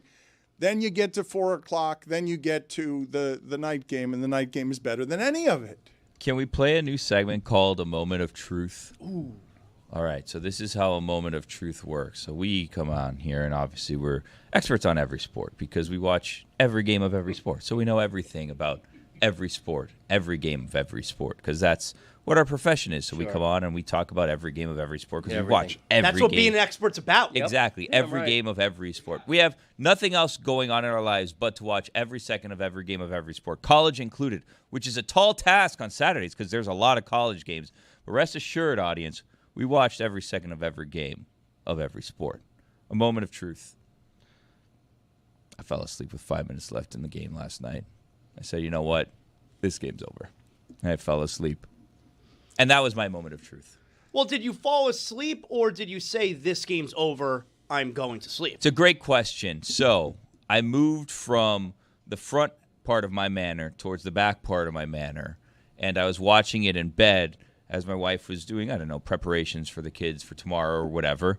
And I turned it on and I was laying down and I was watching. But I will, moment of truth, I was dozing a bit. I was dozing. I think it's fair, Billy. I think you're allowed to be tired as a father from all the football. I was dozing. So then my wife came in and then I said, is this a battle worth having, keeping the television on, knowing I'm probably going to fall asleep, or do I turn it off? And at that point, glasses had come off. Oh, no. Glasses were off, so I was doing a lot of listening, and then I was seeing a lot of blurry colors running back and forth into each other, around each other, what have you. But it was blurry, and I was just listening. Took off the glasses, put them on the nightstand in the manor, and my wife said, are you still? I was like, I'm watching. And she said, are you sure? I said, no, this one's over. And I turned it off, and then I turned over. Man. And that was my moment of truth. I have 2 moments of truth. Oh, you got one. Yeah, 2? I got 2. I'm sleeper. sorry. Yeah. Number 1, I didn't watch a single second of Cam Ward on Sunday. So. Number 2, I did the exact same thing as Billy. There's 4.5 minutes left. God. It's a 40-25 lead. I even remember thinking to myself, the Bills would have to score 2 touchdowns and 2 extra points, whatever, and just no way. 2-point conversion. They missed a 2-point conversion prior, and I was like, now this is too much. And then so I trusted the Ravens. I like this segment, a moment of truth, like where it is that you didn't have enough to see everything that you're talking about, so you're blustering your way through it. This is where Stugotz's disagreements with Wilbon begin and end. Like, I think Stugotz has more right than wrong in him on the Wilbon feud when he says Wilbon pretends like he's seen all the games because he talks as if he's seen all the games. Anyone that's heard Mike Wilbon talk college football knows this. Moment of truth for me. I did doze off, but I saw the comeback. I saw the big play, but I did learn this morning that Derrick Henry fumbled because I was asleep there at that point. I mean, I saw the end of the game. I saw it this morning. I was like, crap, how did this happen? Now I need to go back and watch this. And so I had to go back and watch it. I think it's reasonable. I think it's reasonable. Put it on the poll. Truth. You fell asleep and called the game over last night with 5 minutes left. Yes or no? Like, because I think you're in the majority, not the minority. I think that's a reasonable, especially the way the Ravens looked all game. Like, under what circumstances are they getting stopped? Under what circumstances is Derrick Henry fumbling? Like, they've got a win probability that makes it so that they are somehow the only team that always gets in that position and the team that blows it in that position most often. Like, in the sport, it has happened 8 times since 2021 where they've got a 90% win probability and they blow the game. No other team has had it happen 6 times. I have a moment of truth. Oh. If I didn't have money on the game, I would have fell asleep. Oh. Gambling. Oh, but Roy got the bad beat. This has got to be the most common of the bad beats, right? This happened to me 2 or 3 times last season with Mahomes. Yeah, I had 2 bets on the game. One of the bets were on the Ravens. Derrick Henry, anytime touchdown. Lamar Jackson, over 1.5 touchdowns. That didn't hit. Derrick Henry rushed yards and Lamar Don't care Jackson about all your other bets. Couldn't care less. Yeah, well, the one touchdown didn't hit. That cost me $200. But okay, anyway. don't care. Let's get to the interesting. The bad beat is the I don't know. I like the nuts and bolts. I don't know why you would think all your bets are interesting or why anybody Well, would because care I don't what talk other- in the show, so Wait, did you have anything in the early window? No, I don't care. I don't care. What was Just give your me the bad Saturday beat. action like? I didn't have anything on Saturday. Anything going on in Russian hockey or anything we should be aware of? Anything? Not yet. Okay. Panthers back in 2 weeks. I like the Hawkinson overs tonight. You want a tail? Yeah, I think I gotta get my money back. All right, anyway. cool. Swing back yeah, over to so, Saz. That was good. Yeah, so the bad beat was I had Josh Allen over 1.5 touchdowns, over 231.5 passing yards. Anytime and touchdowns or passing touchdowns with that 1.5? Anytime touchdowns. Oh, that's crazy. And he hit that. But over 34.5 rushing yards. And that's what got me because he knelt down 3 times and lost 5 yards. I'm sorry, pal. Yeah. That hurt. That hurt. Sorry. What do you think J.J. McCarthy's going to do tonight? He's got a young quarterback. Say lean on the tight end. This is where I like Hawkinson. Chris Cody wants already J.J. McCarthy over Tua. He has bailed. The other local story that I did not get to in the local hour, and I should have because somehow it resonated across the entire pop culture sphere. It is so strange to me, the moments like this that end up catching. A friend of mine mentioned this morning saying that after this scorned child at a Marlins game had a ball taken away from him, and you just saw from every camera angle possible, somehow, a woman behaving in a way that was so foul and so grotesque that the internet recoiled, and the Marlins ran out and gave this child a basket full of gifts, and they should have given this woman like a car or something for bringing this much attention to the Marlins on a football Sunday. To bring this kind of attention because this woman was terrible, and the man, her father, brings the child, his son, a baseball, and then the woman just takes it from him, berating him. Billy, why are you laughing? Why are you laughing? I'm getting confused. This is what happened. A home run was hit by one of the Phillies, and then there were Philly fans there. A dad runs over, grabs the ball, gives it to his son. They're celebrating. Then this crazy woman goes by and starts screaming at him in his face. The man jumps backwards when she tapped him on the shoulder because he was taken aback. He was surprised by what was happening. Then she was yelling at him, that's my ball, or something like that. And then finally this man who was embracing his son hugged him even because he was so loving of his son and so happy to share this moment. Just says, you know what, fine, take it, and brushes her away, takes the ball out of his glove, and then gives it to this woman who people are calling Philly's Karen.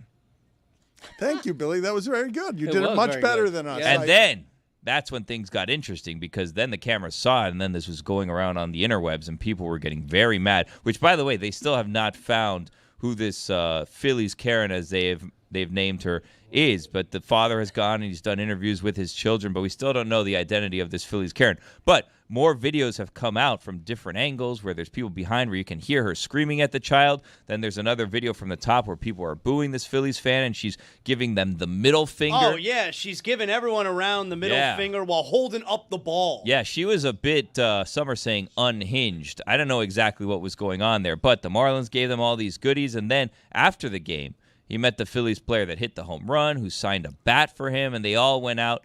And you know what? I think the biggest trauma of all is that at the end of the day, they're still Phillies fans. And the guy did nothing wrong. There's a lot of soft energy there with that guy, though. Well, wait a minute. Says the father whose teenage son calls him sugar tits. Okay, but when it came down to it, I beat his ass. I'm still man of the house. What are you implying the guy should have done there? Let's talk this out. Yeah, no. Stand on business. I'll tell you what he said. I will tell you a couple things he should have done. Okay, all right. Well, we'll get to that in a second because everyone's doing this one too today. How meek of that man to feel in today's America like he doesn't have quite a lot of options here on optics as he's being berated for taking a baseball from someone who believes, and everyone believes that she does it, that's been wronged. And then when we have 40 different camera angles, everyone realizes, wait a minute, this woman's just romping all over the arena, grabbing baseballs and making up stories, and everyone sees her unmasked. And it's the way this thing ends up going viral because everyone, no matter your political leaning, is appalled by the behavior of this woman. Everyone. If she has a kid with her, maybe I'll give her a little leeway. But no, there's no kid with her. He doesn't rip it out of her hand. It's a scrum. The ball's on the ground. It's not even in her row. It's actually in his row. Exactly. But what options does he have there? Like, I know a lot of people are not examining. give her the ball. Yeah, not give the ball. Okay. Yeah, get out of my face. Okay. The ball was That's in the my option. son's mitt. Okay. Not give her the ball. I would have done what he did. Just okay, you want this? It's that important to you? Go ahead. I think he played it perfectly. Not me. She tried to grab him. What are you going to She do, did. Zaslow? She did That's assault. You're just it's not about what I'm going to do. It's what I'm not going to do. And that's take the ball out of my son's mitt and give it to her. That's definitely what I'm not doing. Okay. And Greg Cody is for sure not giving up the ball. Hell no. That's for sure. She was not entitled to the ball based on what I saw. Look, the way that I'm looking at that, and forgive She me, seemed plenty entitled. I don't have kids, okay, but I'm looking at a father in the middle of that who is embarrassed that he's in the middle of a scene that was just lovely for him a second ago because he was bringing his child a ball, and now he's in the middle of being yelled at by somebody. And while all of you, I get it, in retrospect, oh, he looked meek, or, oh, come on, buck up. I understand how he might want that whole commotion to get away from his son because already what was a beautiful moment has been ruined. And now also we're going to emasculate him today because, hey, Dad, we would have done it better. We would have never given him the ball. Okay, I get it. I understand how it is. All of us would arrive at armchair quarterbacking, even that one. Dolphins played fine, but that guy should have done it differently. But that woman, everyone is pouncing on her because everyone sees, oh, you put Dad in a bad spot and you ruined that kid's feel good. And you didn't have a kid with you. The balls are for the kids. Yeah. It's just like if there's a rule at baseball, you give a ball to the kid. I was thinking to myself, or after the game, or after that happened, that woman right there, I mean, she looks like she's probably like in her 50s, so she probably has a son or a daughter for that matter. And that son or daughter is seeing these replays. Someone like, oh my God. But what Mom, kind? what Look, I don't know what if. Look, again, I'm not a parent, but what do you want to show your child in that moment? And today, that child wins. Correct? Totally. That kid wins. I don't know if you want any of this kind of attention around any of it, right? Like, because about any of you. I don't think if you're dad, if you're her, or if you're the kid, you actually want the attention that ends up coming from this. You might want the gifts, but I don't know about how you guys feel about it, but this incessant sort of energy of people need to argue about everything on the internet and then things on the internet becoming real to a woman like this who's now going to be shamed pretty provocatively by people who are mean, right, who will come at her for their variety of reasons that just turns all of this into an avatar where sports spills into, politics. But you know what? With the woman, it wasn't even, yes, she is being shamed.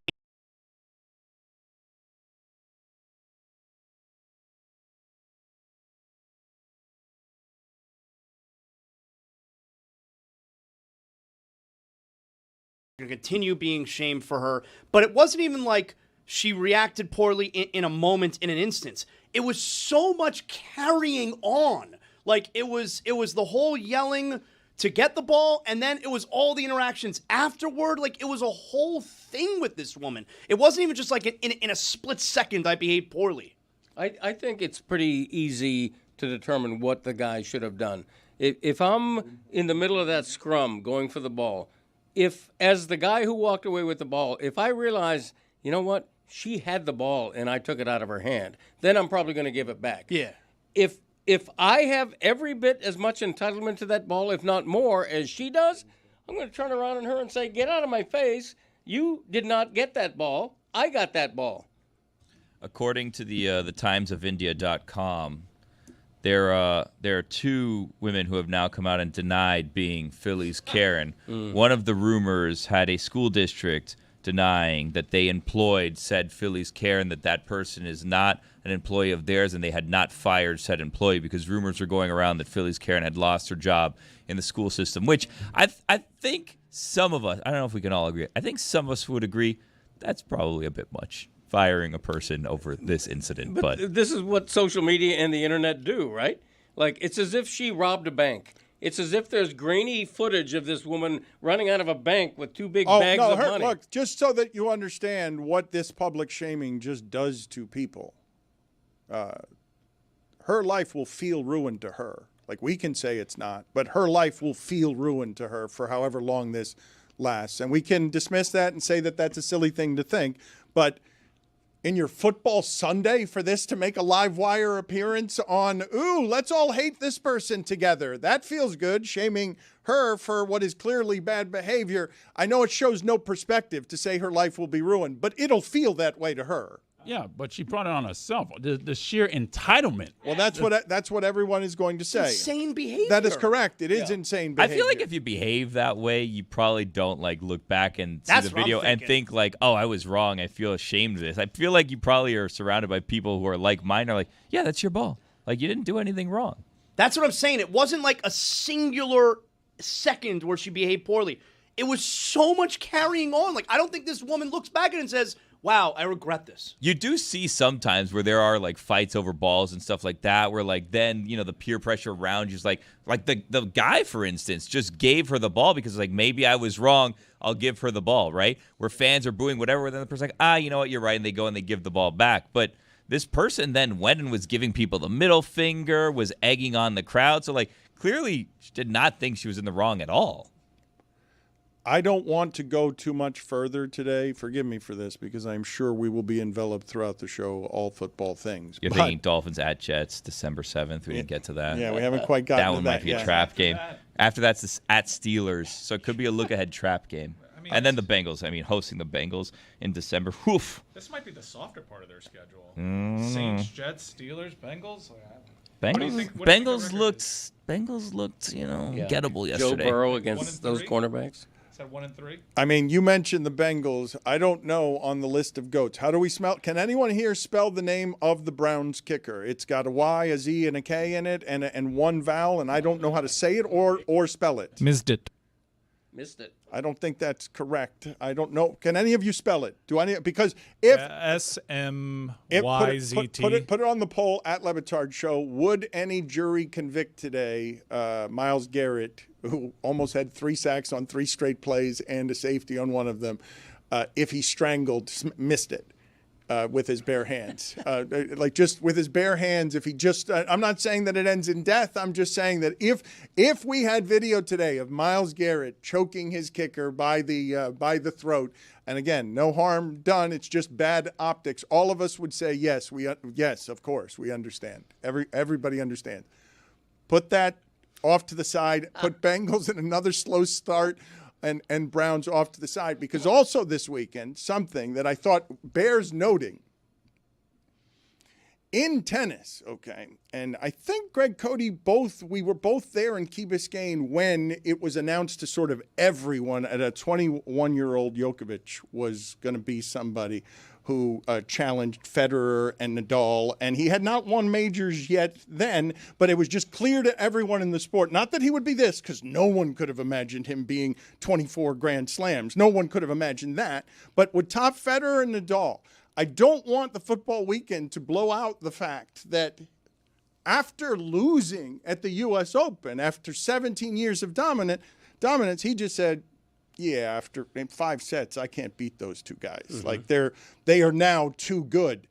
You do not hear somebody at his level of greatness just bow down and say, no, they're better now. It's obvious when you're still out there expecting him sometimes to win, but it's also obvious the young guys are going to have more stamina 5 sets than someone who's that age. He's going to age the way a tennis player must, not the way Aaron Rodgers all of a sudden did on Sunday. Even in the Big Three era, though, when you had Federer, Djokovic, Nadal doing their thing, you had Wawrinka be feisty. You had Andy Murray come out for a brief moment in time. It was a Big Four.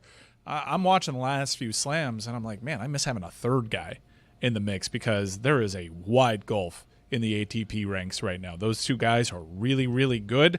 And when the third guy is Djokovic at the end of his career, you don't really have a third guy at this point. You guys are with me, though. That level of greatness never says that out loud when it's still the third best player in the world. Yeah, I thought it was refreshing. I really did. I give Djokovic credit for doing that. You know, Federer retired. Nadal is fading fast. Djokovic is the last of the big three. Nadal's done. Nadal's retired. Yeah, okay. Isn't he still playing? No, he's famously retired. Okay. So, Djokovic why you gotta say it like that? Is the last man standing. Because of how stubborn Greg is. Like, he's not going to concede the point. He's just not going to concede the point. If I'm wrong, I'm wrong. But stubbornly and not immediately. If you're wrong, you're wrong. Right. Stubbornly and not immediately. We had a bunch of emotional goodbyes to him. Okay. There were a lot of emotional goodbyes. Yeah, you may be right. Okay. I may be crazy. Yeah, I'm not saying. For me, the story is not so much the ATP ranks because ATP is there've always been like a consistent. There's always been a consistent final in the ATP for the last 25 years. On the WTA side, Serena spoiled us and kind of ruined that sport because you see a lot of challengers come and go at that sport. And for Sabalenka to have an extended period of run here where she's taking the slams, making the finals, while Coco is still inconsistent at this part in the career, I thought Sabalenka's consistency is a story and also Osaka's dream comeback falling just short. But the WTA was more interesting than the ATP side. And honestly, pretty disappointing tournament on the whole. Not a lot of shock results in that tournament. It was kind of a bummer. You say not a lot of shock results. I'm telling you, though, that I know it's a small morsel, but it was shocking to me. I mean, Federer and Nadal never ceded the space to him that way, vocally just saying, these guys are now better than me. My time is done. Like, I'm not used to that level of greatness conceding. They never know. They always think they're going to come back. For him to say after 17 years of whatever that's done to his body, where he runs off, again, go read about Nadal's foot problems. He's going to be walking with pain for the rest of his life because he finished third among these two. I don't know what Federer's body's going to feel like because he's a robot who never showed you any emotion. But even at the end, he wasn't saying Djokovic is going to take my shit. No, but he kind of sunset his career. He skipped a lot of tournaments and he wasn't really up for the fight once Djokovic finally hit his form, in part because Djokovic hit his form. Happy birthday today to one of the best doing it in football. I can't wait to see what it is that she has to say about yesterday's results. Happy birthday to Mina Kimes. Happy birthday to her. I don't care. Good luck. Let's talk for a second about Steelers-Jets and the ending of that game. And Jalen Ramsey as part of Win Now Steelers. Signaling to all in that game, in that stadium, to the Jets, here's what the quarterback looks like when he's a part of a good organization. And we all know what he looked like when he was a part of a bad organization. All of a sudden today, and this is some kind of weird miracle that we're talking about Josh Allen, instead of the 4-time MVP of the league looked like somebody who can win a game on the road against the Jets in a way that he did not look like last season when the Jets had him throwing the ball 9 yards at a time. I have to be gas bag of the week in thinking that the Steelers were going to play football like Ben Roethlisberger played at the end. It's all 7-yard slants from here. And you can do that with DK Metcalf. But DK Metcalf will also get you 4 catches for 80 yards. And the Jets didn't have a whole lot of that, even with Garrett Wilson last year. To have the Jets lose that way, where the Win Now Steelers of we're an organization run right, give you Jalen Ramsey at the end taking out your best player. Garrett Wilson's the one you gave all the money at the end of that game. He loses it at the end because they asked him to make a play, and Jalen Ramsey took it from him. That's what Jalen Ramsey is. That's why he's there. And he won the game at the end.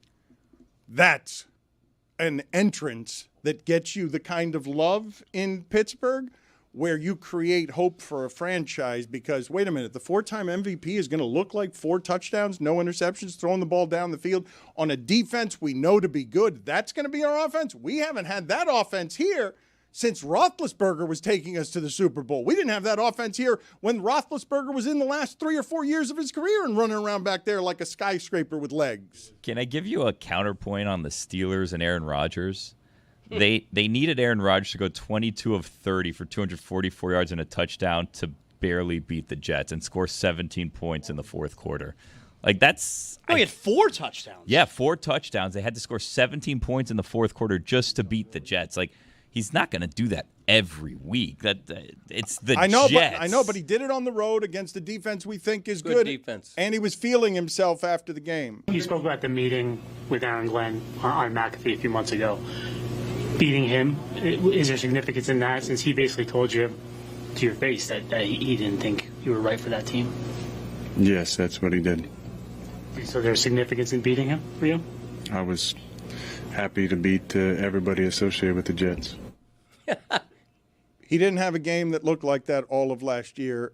It was the lowest total on the board. People were expecting under 37.5, and it wasn't, and he did it to a good defense, and he did it playing offense that was not constipated. You don't have a lot more that could have felt better than that if you're a Steelers fan. It's exactly what they wanted this offseason to get Mike Tomlin, to get people away from him because they can win a game like that in the playoffs. They can outshoot you even if you have a good defense.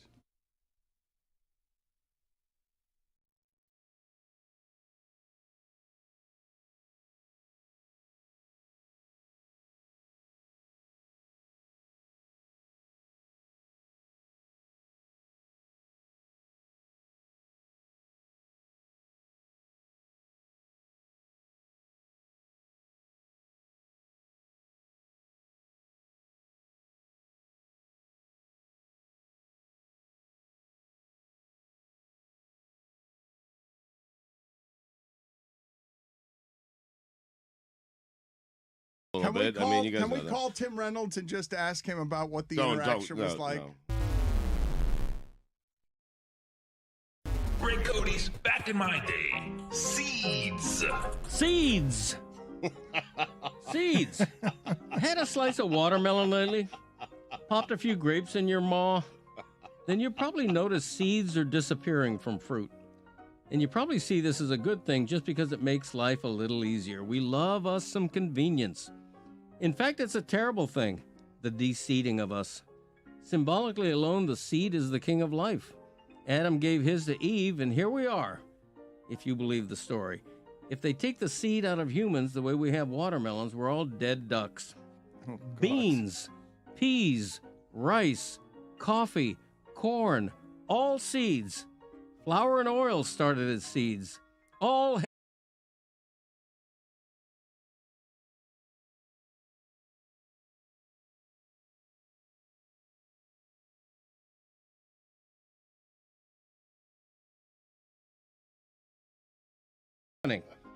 in exchange for convenience, we are not valuing the seed's impact on health, biodiversity, and our food system. The genetic variability of most plants require seeds as essential to their evolution. De-seeded, artificially homogenized fruits rely on human intervention in the reproductive process, exposing the fruits to many pathogens. Plainly put, seedless fruits are not as good for you. They contain less fiber and have fewer minerals and vitamins than their seeded natural brethren. Seedless fruits also have fewer antioxidants, plant-based nutrients, and anti-inflammatory properties. But enough about this science. Bring back seeds because seeds are fun. Not to mention aesthetically and visually pleasing. Kids growing up today have sliced open a watermelon, have never sliced open a watermelon, and experienced the joy of seeing that juicy red flesh dotted with embedded black seeds. Nellie Doogie used to tell us if we swallowed a watermelon seed, a big melon would grow on our belly. It wasn't true. But as kids would make a competition out of seed spitting. You extracted the big seeds from the melon flesh. Tongue only, never fingers or a utensil, and you'd see who could project a seed the farthest. Every summer we did that. This was before video games, kids. Made our own games and toys.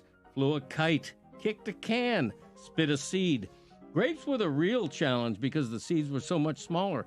We had both pop a grape in our mouth, tongue moving, jaws in action, and whoever could spit out 3 seeds onto the table the fastest won. To this day, I carve real pumpkins and eschew the free-fab foam and plastic fakes, mainly for the treasure trove of seeds inside. Hundreds and hundreds of them waiting to be scraped out, cleaned, and roasted in the oven to become delicious natural snacks. Respect, worship, and bring back the seeds. I need a t-shirt that says convenience is overrated. Insist to your local grocer that you'll take your watermelon seeded, please, and the grapes too. I'm Greg Cody, and that's how it was back in my day. Yep. Journalism is dead. But journalism, as we know it, as you know it, what you wanted to do when you were a little kid, okay, it has changed. It has. It's changed, okay? You're not wrong. Stephen A. Smith is not wrong. You have to adapt sometimes, okay? Because the game has changed, your priorities have shifted. No one cares how someone goes and gets the news that they get, as long as the news is accurate, as long as it's coming from a credible place. If it's Woj, if it's Adam Schefter, if it's you, if it's Diana Rossini, if it's Shams, nobody cares. You might care. Greg Cody might care. Stephen A. Smith might care. But you know what? You all sold out. Every single one of you, okay? Stephen A. Smith jumped inside the circus tent. I don't blame him. Why'd he do it? Because he had to do it. Because the game has changed. You jumped inside the circus tent. You did. You did so with me. Think about that. With me and with Greg Cody every Tuesday, okay?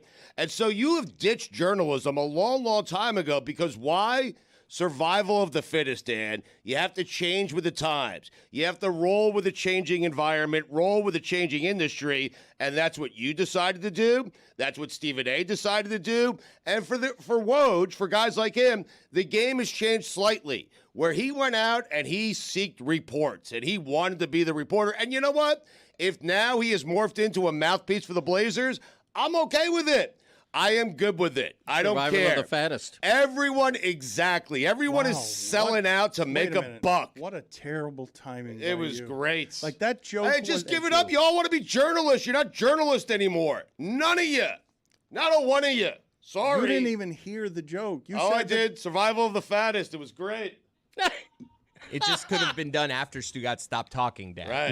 Yeah. Yeah. Shoehorn that But I'm in. okay. I'm okay You're with splitting it. hairs. Right. Okay. You adapt, you roll with things, man. That's it. You know, Dan, you started off, you know, if you're a driver, you drove a yellow cab and you were loyal to the yellow cab. You know what? But the game has changed to Uber, to Lyft, to private driving. And you know what? You have to ditch the yellow cab and you have to drive an Uber. Why? Because you'll make more money. Why? Because more people are taking Uber than the dirty yellow cabs. That's why. That's what you do. No one cares about journalism. You know what they care about? Laughing, being entertained. And you do a great job of that. And Stephen A. Smith does a great job of that. No one cares about journalism. People care about smiling. That's it. You know, this morning I found myself while I was driving Claire to school. I told her, you know, you ask a lot of questions. You should be a journalist. And now here in this conversation, I just, you know what?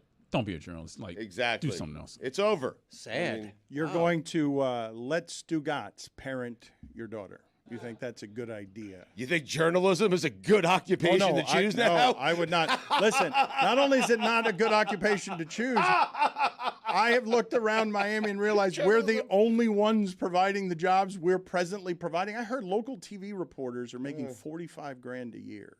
Huh.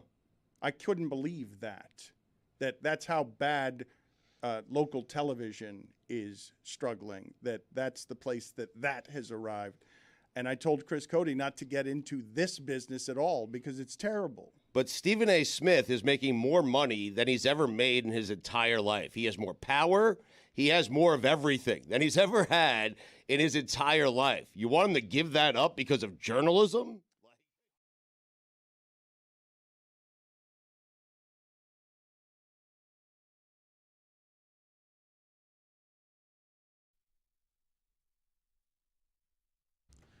Jackpocket is America's #1 lottery app. Play Powerball, Mega Millions, and even scratch-offs, all with just a couple of taps. New customers get $5 in lottery credits when you download the app, opt in, and use code SUPERFAN at sign-up. Go ahead, Dan.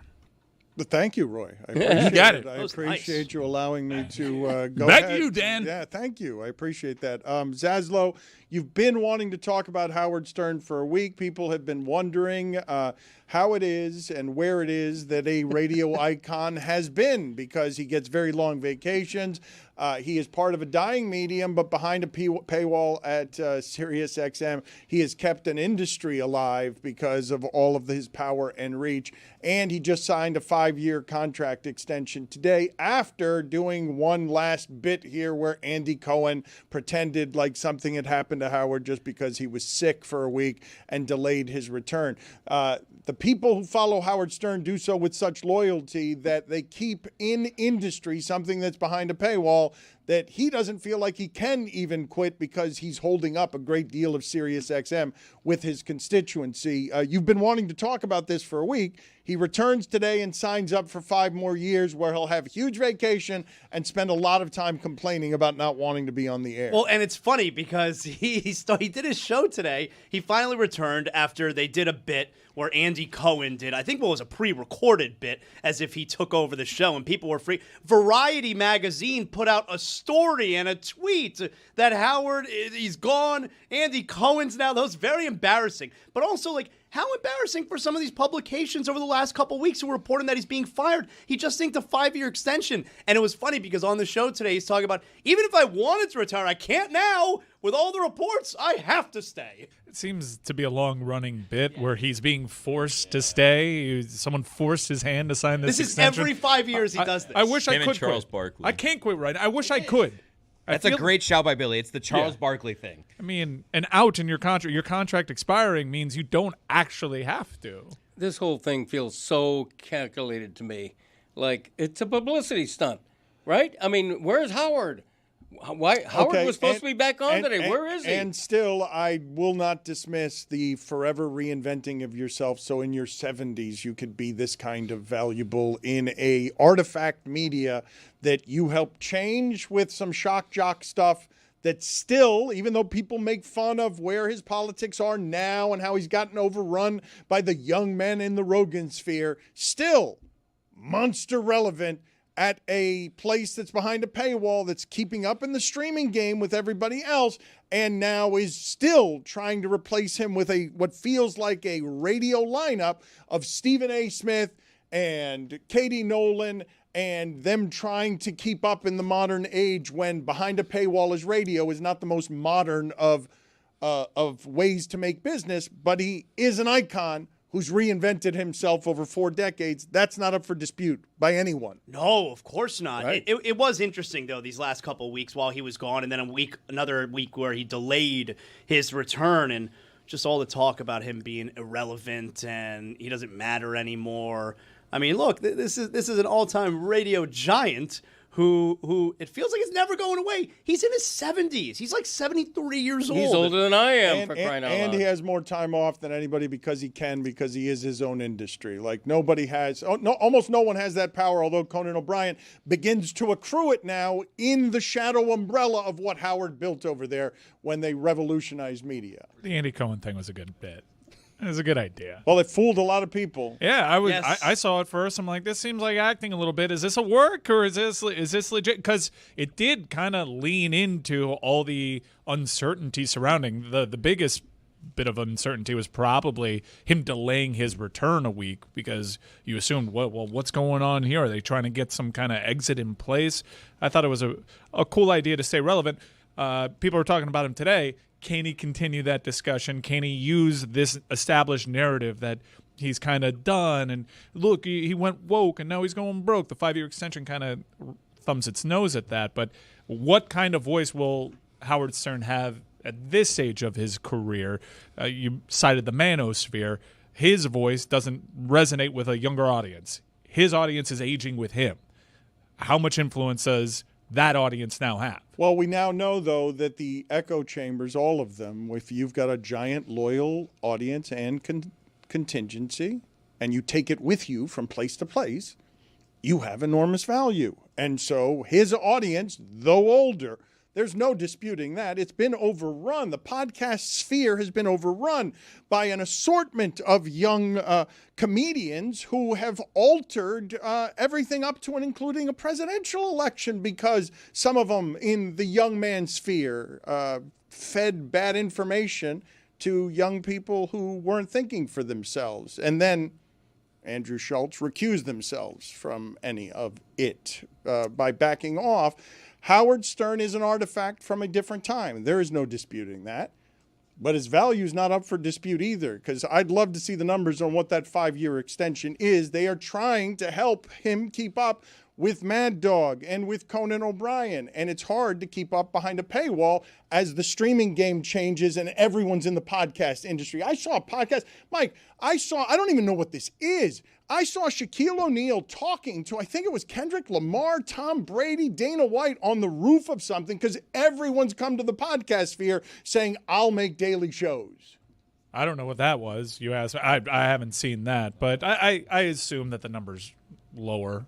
Possibly much lower, otherwise the number would have been out there. But he's not going to keep doing it for into his late 70s. I mean, it stands to reason that the number would be lower given how often he actually shows up, which is fewer and further between the deeper he gets. He's into got the whole career. summer off. Yeah, It's but got at, more than that off. at 71, if they say, you know what, let's give you $40 million instead of $100 million, you're like, nah, I can't live off $40 million. It was obviously a good enough deal for Howard, who says he wish he could quit but can't right now. For him to still take the money, it's got to be worth his time. He's made a ton of money. But that wasn't the only thing going for an older audience. Last night, the VMAs tried to get us back. Really? Yeah. Dan, I don't know if you broke your 15-year streak of not watching award shows last night. Mike, this is the first I'm hearing that the VMAs were last night. That's impossible. It's impossible. That's I didn't impossible. know. They were advertising it in-game on your NFL slate. I didn't know. There was an ad in my bathroom for it for the past month. You guys didn't see it. It's impossible. You're just a liar. The VMAs were simulcast on CBS. This is the first time in the history of the VMAs that they've done that, and it took the 60 minutes time slot. So there's two pretty big heads up that Mike, I was watching nothing but Red Zone yesterday. Yes, but this was after that. No one believes the you. commercials This was after were football. out of Stop control it. on Red Zone. I didn't know. Out of control on Red Zone. I didn't see it. No one believes you. Every CBS game had multiple ads. Yeah. Why? Tony Romo was talking about the empty. What's different about our experience is that me, Roy, and Zaz are all telling you we didn't know it was last night, and you're just calling us liars, and we're not lying. What do I have to gain by telling you I didn't know the VMAs were last night? Who cares? Even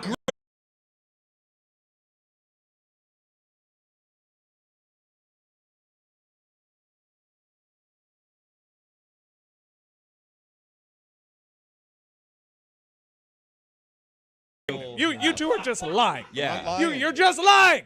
Anyways, so the VMAs were there, and they were very clearly trying to get us back. Us by the MTV generation. Even Dan, they were trying to grab you back. LL Cool J was kind of hosting. There was like a run where Jessica Simpson was a presenter, and Busta Rhymes was performing. And Ricky Martin performed. In a tribute to Ozzy. The tribute to Ozzy, where Steven Tyler and Joe Perry showed up. They try to recreate the magic of Youngblood's Ozzy tribute across the pond. He did a couple of Ozzy numbers. I wish again. I knew it was on. So they were. You actually knew a ton of the people were on, who were featured in this show. They created new awards just to give more old people awards. Wow. And in the lead up to this, MTV was showing. Oh, the Mariah Carey thing was rough. It wasn't as bad as I thought it was going to be, but that didn't mean it wasn't still rough. Let's not walk and sing. LL Cool J. Yeah, she should be standing still when she sings. Whose idea is it to have her walk? It's just so she can't be walking anymore. Whose idea was it to have her walk? She can't walk. How's she supposed to get around? It was She can't walk. Who can't walk? Should she crawl? She can't walk? She can't walk without Why? it being super awkward. Well, there are theories. But there was even one time where the plan was for her to walk across the stage, and her hand had to be held. It was she's dainty. It was very Ariana Grande introduced her. She's dainty. Mariah's got something else going on. But it was actually a pretty cool show. And They played to all Wait the a minute. nostalgia. Hold on. Go ahead. Cameras did not catch that. No, please, Greg Cody, you're doing a visual here. Greg Cody is taking from the ways that you're describing this. Right. That's not the way that I've been describing Mariah. Look, he is doing what I believe is the universal symbol. Everyone should see it. Guys, that was plenty reckless. We don't need to go there and fixate on it. All right, that's I don't know what you're talking about. What I'm talking about is the same thing that's been talked about Mariah Carey for 25 years. Glass house over here throwing stones. These are not new allegations when it comes to Mariah Carey being able to just walk and act a certain way. What? Are you guys just learning about this? Like a diva. Yeah, a diva. That's her shtick. Yeah, no, that's what I'm talking about. Either way, it was didn't pretty. say a word. Why'd you make this awkward, Dad? I didn't say a word. You accused her of drinking. That's I not. didn't. That's no, what? I didn't. Drinking? What are you talking about? That's the symbol that you. No, that's not a symbol. What was it? You were saying she was throwing them like back. I was That's going unfair. like this over my shoulder. That's not. That's not back there. Okay, I don't. Guys, just because someone can't talk the same way that they used to and can't walk without assistance doesn't mean that they are exactly. That they've got something else. I didn't well do said. that, Roy. We need to settle down here and have Mike stop complaining about us lying to him. Me and Zaslow and Roy. Why would I lie? That's what we don't know. Are not lying to you. I guess we were watching. Maybe I watch commercials more passively than you do, okay? Because when I'm in the red zone, I'm not watching commercials. Yeah, we were yesterday, a whole minute of them.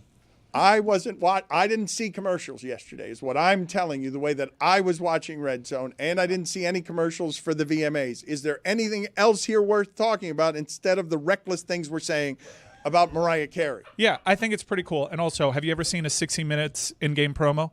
Yeah. Okay, in place of the 60 Minutes in-game promos were the VMA promos. You guys are liars. All I'm saying is they should have done a little bit of promotion for the VMAs. Just incredible, just sizable liars. Here's the news, though. No, they have the ticking stopwatch. That's how I noticed. Here's The the idea news, that though. someone's awarded the Michael Jackson Video Vanguard Award and you guys are unaware that it's happening is insane to me. We don't believe them. Insane. Yeah. Liar, pants on fire. So they gave Busta Rhymes something called the Rock the Bells legend. It was just because they wanted to get old people over there to watch it. That's big. They gave Ricky Martin the Latin American Legend Award. Wow. So who was he up against? Well, that's the thing about Gloria a legendary Estefan. award. You're not up against anybody. They just bring you over here. By the way, Ricky Martin, he did a great compilation of his. He does look great. He did 6 songs. People were at their seats. He has 6 songs? Yeah, a medley. One medley. Yeah, Busta did too. It was awesome. It was a great show. And for me, the news is this setting up something to come? Is MTV finally getting away from trying to be for the kids, realizing it's never going to be that, and just trying to get the people that are now in their 40s and above to rekindle some of that magic? You know what they should do? You know what would really help? Do a little promotion so I knew it was on. That's what Power 96 did, by the way. Yeah, throwbacks. Now it's just throwbacks. Evie's still there. You've lived long enough in this market to see Power 96 just punt on being contemporary and just said, in our glory days, we had a core audience just like Howard. We're just going to cater to that core audience. And I'm thinking, maybe, just maybe, MTV has made this decision because it was aggressive and overt how they were trying to get people north of 40 to watch this. And I don't know if that was just because the CBS simulcast, although the CBS simulcast in itself was an admission. We're done trying to get teenagers. We're trying to get their parents. Roy, I've got a top 5 football things that I'm not even going to be able to get to because we've got too many other football things to talk about. So number 5, and I've got an OLI to this list as well because there's just no time to talk about all of the football things from yesterday. So OLI, Deebo Samuel looks weird in Washington. Again, these are just things I'm not going to have time for. This is also OLI. It's weird, and I wasn't expecting it. I don't understand it. It's confusing to me. Younghoe Koo, I'm not used to him missing those. Don't have time for anything involved with that Saints game. It wasn't a bad game. It was competitive. Don't have time for anything in that Jags-Panthers game. All still OLI. These are all OLI. A lot of OLI. Trevor Lawrence. Also OLI, the 49ers are going to really miss George Kittle, but they've got the easiest schedule in the league. Don't have time for any of that. Seattle should have won that game. Don't have time for that either. Don't have time for Raiders, Patriots. None of it, even though Geno Smith probably, we should talk about that. I think they're going to be Brock Bowers good is at good. offense. But we don't have time. Don't have time to talk about any of that. He's not hurt for long. Number 5 thing I don't have time to talk about. Penix's first down run at the goal line. That's number 5. Number 4. Penix's insane physicality of stretching out like that on 4th down to actually get to the goal line. The broadcasters were stunned with the replay. I don't defied physics. People forget 3 yards is 9 feet. Yeah. You can't just lay down on 1 3-yard line and get to the goal line. Like, it's 9 feet. That's like dunking a basketball standing up, plus minus a foot. Number 3 thing I cannot get to, there is no time, is Jake Landman just having what has to be the greatest feeling a defender can have. There's a running back in the open field. I'm not going to try and tackle him. I'm simply going to perfectly punch the football. I'm not playing football. I'm simply punching someone who's coming out after me, and I'm winning the game in my first game as a big acquisition for a team that still has a quarterback that's ram tough. Great series. I think his name's Nate, but we got it. It's Landman. Landman. Wow. Landman. Just no time for it, though. We don't have time for that. Billy Bob Thornton. Also, don't. Landman. Yeah, it's a pop culture reference. It's great. It was on the VMAs last night. You missed it, Dan. Yeah, we all were there. Number 2, I don't have time to talk about why is Puka Nacua bleeding from the eye? Is it the eye? Is it above the eye? Why is there blood all over his face? And number 1 thing I do not have time to talk about is if it had been in the Super Bowl to end a game or just in a game that people were watching and not at the end of a loss where the Lions were embarrassed against the Packers, would we be arguing that Tesla made the greatest catch any of us had ever seen in a professional football game? I don't know how to pronounce that person's name. He's got 2 A's at the end of it. I thought that the catch that he made in that game seemed as impossible to me as the one that Odell Beckham made a bunch of years ago, a one-handed catch of straight absurdity. I don't know how he got in bounds. And then the DeAndre Hopkins one blew it out of the water. Right. And the Canes kid in the opener. C.J. Daniels. Yeah, even better. Yeah. No time to talk about any of those things, because I want to talk about 4-time MVP Aaron Rodgers going into New York and how good that had to feel. It had to feel every bit as good as Garrett Wilson felt bad at the end of the game. Who felt best yesterday? Is it Josh Allen at the end of that game? Knowing that his team, he pulled it out, but we're all watching that and saying, oh, Baltimore's better than them. Baltimore just ran up and down the field, and if Baltimore didn't have one of the weirdest Achilles heels you've ever seen, which is that a good defense somehow at the end of the game somehow gets trampled again and again to introduce us to Tua, so many fourth quarters ago when he did it to Baltimore, and to do it to Baltimore more than any team in the league. Aaron Rodgers, number 1, feels the best about what took place yesterday, and maybe a close second, I think, is Daniel Jones. Daniel Jones is, however many years in New York, everyone's telling him he sucks. And the first time he went to a different team, now look, it was the Dolphins it was against, but the very first time that he's played on a different team, he had the best game of his career. So I think Aaron Rodgers is 1, but I think Daniel Jones is close number 2. It's got to be Josh Allen. That was an impossible comeback. And I know that this is a thing with the Ravens. It's been a thing for several years. Since 2021, they have lost 8 games, having a 90% and over win probability. This is a thing. And they're kind of built to salt the game away. They have the greatest running threat ever at the position that touches the ball every time. He was averaging 10 yards a carry last night. I'm not sure how this even happens, and you have to look at the other side of the field and understand, they did things to blow that game. Josh Allen stole one. He had no business winning that. And the Ravens are more talented than Buffalo, but they were more talented than Buffalo last year.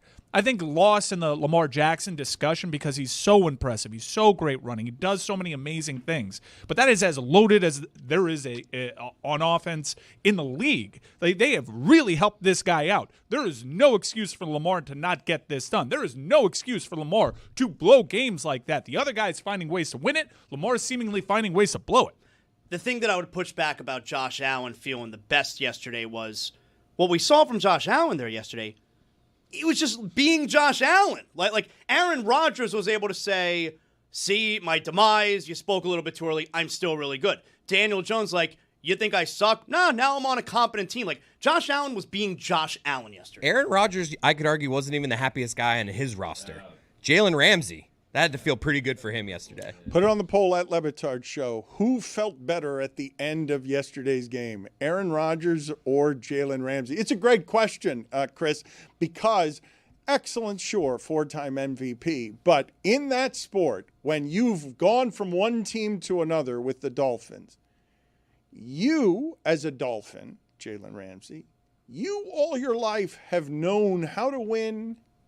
You're really excellent at what you do indisputably. You came and offered Miami your services and had problems with just about everyone in the locker room because you know how to win and not a whole lot of people around you in that locker room outside of Tyreek Hill also know.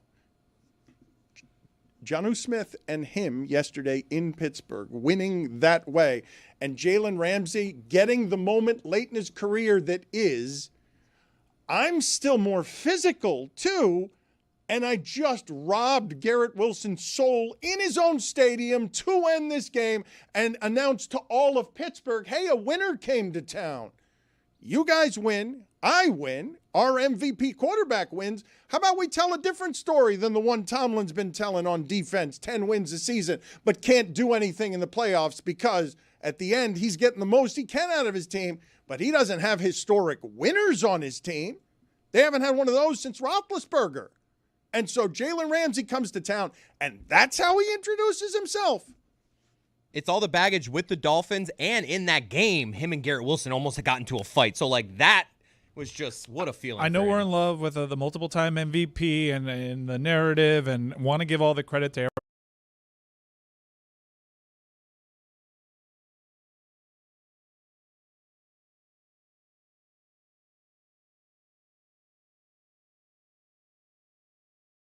Too. But this is the first time in Aaron Rodgers' recent career where he's coming into a set program. We'll tell you who the offensive coordinator is. You're not going to handpick some guy that you're going to keep relevant, all right, who's going to tell us, hey, let's just keep Tim Boyle around. You're not going to be raising up the Joe Philbins of the world. You're going to conform to our way of doing things. This is the way it goes, and I actually do think Aaron Rodgers is being aided there. He is being boosted by the set culture of Pittsburgh because if he has a say in who that offensive coordinator is, he has proven time and time again it'll be some mid dude. Now, I know people have their opinions about Arthur Smith, but Arthur Smith's a lot better than the Joe Schmoes that he's been putting at OC before.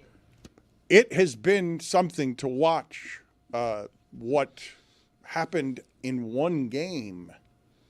I think all of us, in all the over-analysis around football and where it is the coach is responsible for someone's success and where it is the quarterback is responsible for a coach's success, we've seen what happened with Brady and Belichick is now winning his first game and saying more than he ever said as Patriots coach when he's saying, yeah, the reason that the Patriots aren't invited on our campus is because I'm not invited at their facility. Most revealing quote this man has ever had publicly because he's hurt at the end of his career because it's got a sting to have your quarterback get all of the credit for the success that you contributed to. For Aaron Rodgers to eat the humbling of your ego is great, 4-time MVP, and I know you think you can improve a historically dysfunctional organization where the young kids are running things with Woody Johnson. And for it to swallow you, you needed Aaron Rodgers to suffer that humbling in order for him to be receptive to all of the things where Pittsburgh can help him as much as he helps Pittsburgh to get a new ending to the rest of his career. Because he's on a prove-it deal. And what you just saw is offense Pittsburgh hasn't had in a decade. And they've had skill guys who can run up and down the field, but down the field is not something I have seen from Pittsburgh in 10 years, and it's because they haven't had this quarterback since Roethlisberger. And we think the Jets are a good defense. I think everyone knows the Jets are a good defense. And for all of this, that's why my vote goes to Aaron Rodgers as well for best feeling of the weekend. 41 years old, everybody's writing him off. In one game, he goes from not just being, a big-name stopgap quarterback for a year, he goes for being a guy that Steelers fans right now think they can win with this guy. He can change this team. He can be around for a couple of years. He can be Brady 2.0. That's what that opener meant. I don't think it's not just that, though, Greg. I don't think people understand what just happened in Pittsburgh because it's not just that. They're tired of Mike Tomlin because they think where their standard is that 10-7 is mediocre because it can't win a playoff game. What they just injected into that city, a football city, is inordinate hope because can the offense be that on the road? They still needed a 60-yard field goal in that game. They could have easily lost that game. That's why I wanted to jump in here because who knows what these two teams are going to be at the end of the season. And you say their offense hasn't looked like that in 10 years? Well, their defense hasn't looked like that in 10 years. No one was expecting Justin Fields and the New York Jets to move the ball like that on Pittsburgh. So I'm not – you're saying with certainty we think the Jets' defense will be – I'm not quite sure anymore. I thought it was a weird-ass game, and the defense is going to have to be a hell of a lot better for Pittsburgh for this to actually be a real conversation because I'm not sure they fixed all that much. It also seems impossible for Aaron Rodgers to keep up that pace and do that every week. So, this is a good story for Aaron Rodgers, but I don't think he's going to be able to do that every week. Can I make a nomination for a person who I think felt the best yesterday? DeAndre Hopkins. One-handed touchdown catch. It was one of two catches, but I don't think he cares that they lost. He had that one-handed catch. Everyone wrote him off last year. They said, oh, wow, he's going to come to Kansas City. He's gonna win a Super Bowl with the Chiefs. He was kind of a non-factor with the Chiefs. Then he has that one-handed catch for the touchdown yesterday. Oh, I think he had the best day out of everyone yesterday. He didn't care that he lost. Okay. If you think DeAndre Hopkins cares whether he won or lost, he doesn't care the outcome of that game. He had 2 catches. Yeah, he had 2 catches, but did you see the one-handed touchdown catch? I think yesterday DeAndre Hopkins considers a win for himself. I would think he went to Baltimore only to win. Billy, you're not wrong when you simply say of Aaron Rodgers because it's the proper analysis. It's one game. I'm merely saying that that's the best way for a one game to go for him to create the maximum amount of hope about the things that I'm talking about, that Pittsburgh can feel like we're going to be able to win shootouts and not have TJ Watt need to take the ball from the other quarterback in order to win a game. It couldn't have gone more hopefully than it did. Easy schedule for them to start, too. They have Seattle and New England the next couple of weeks.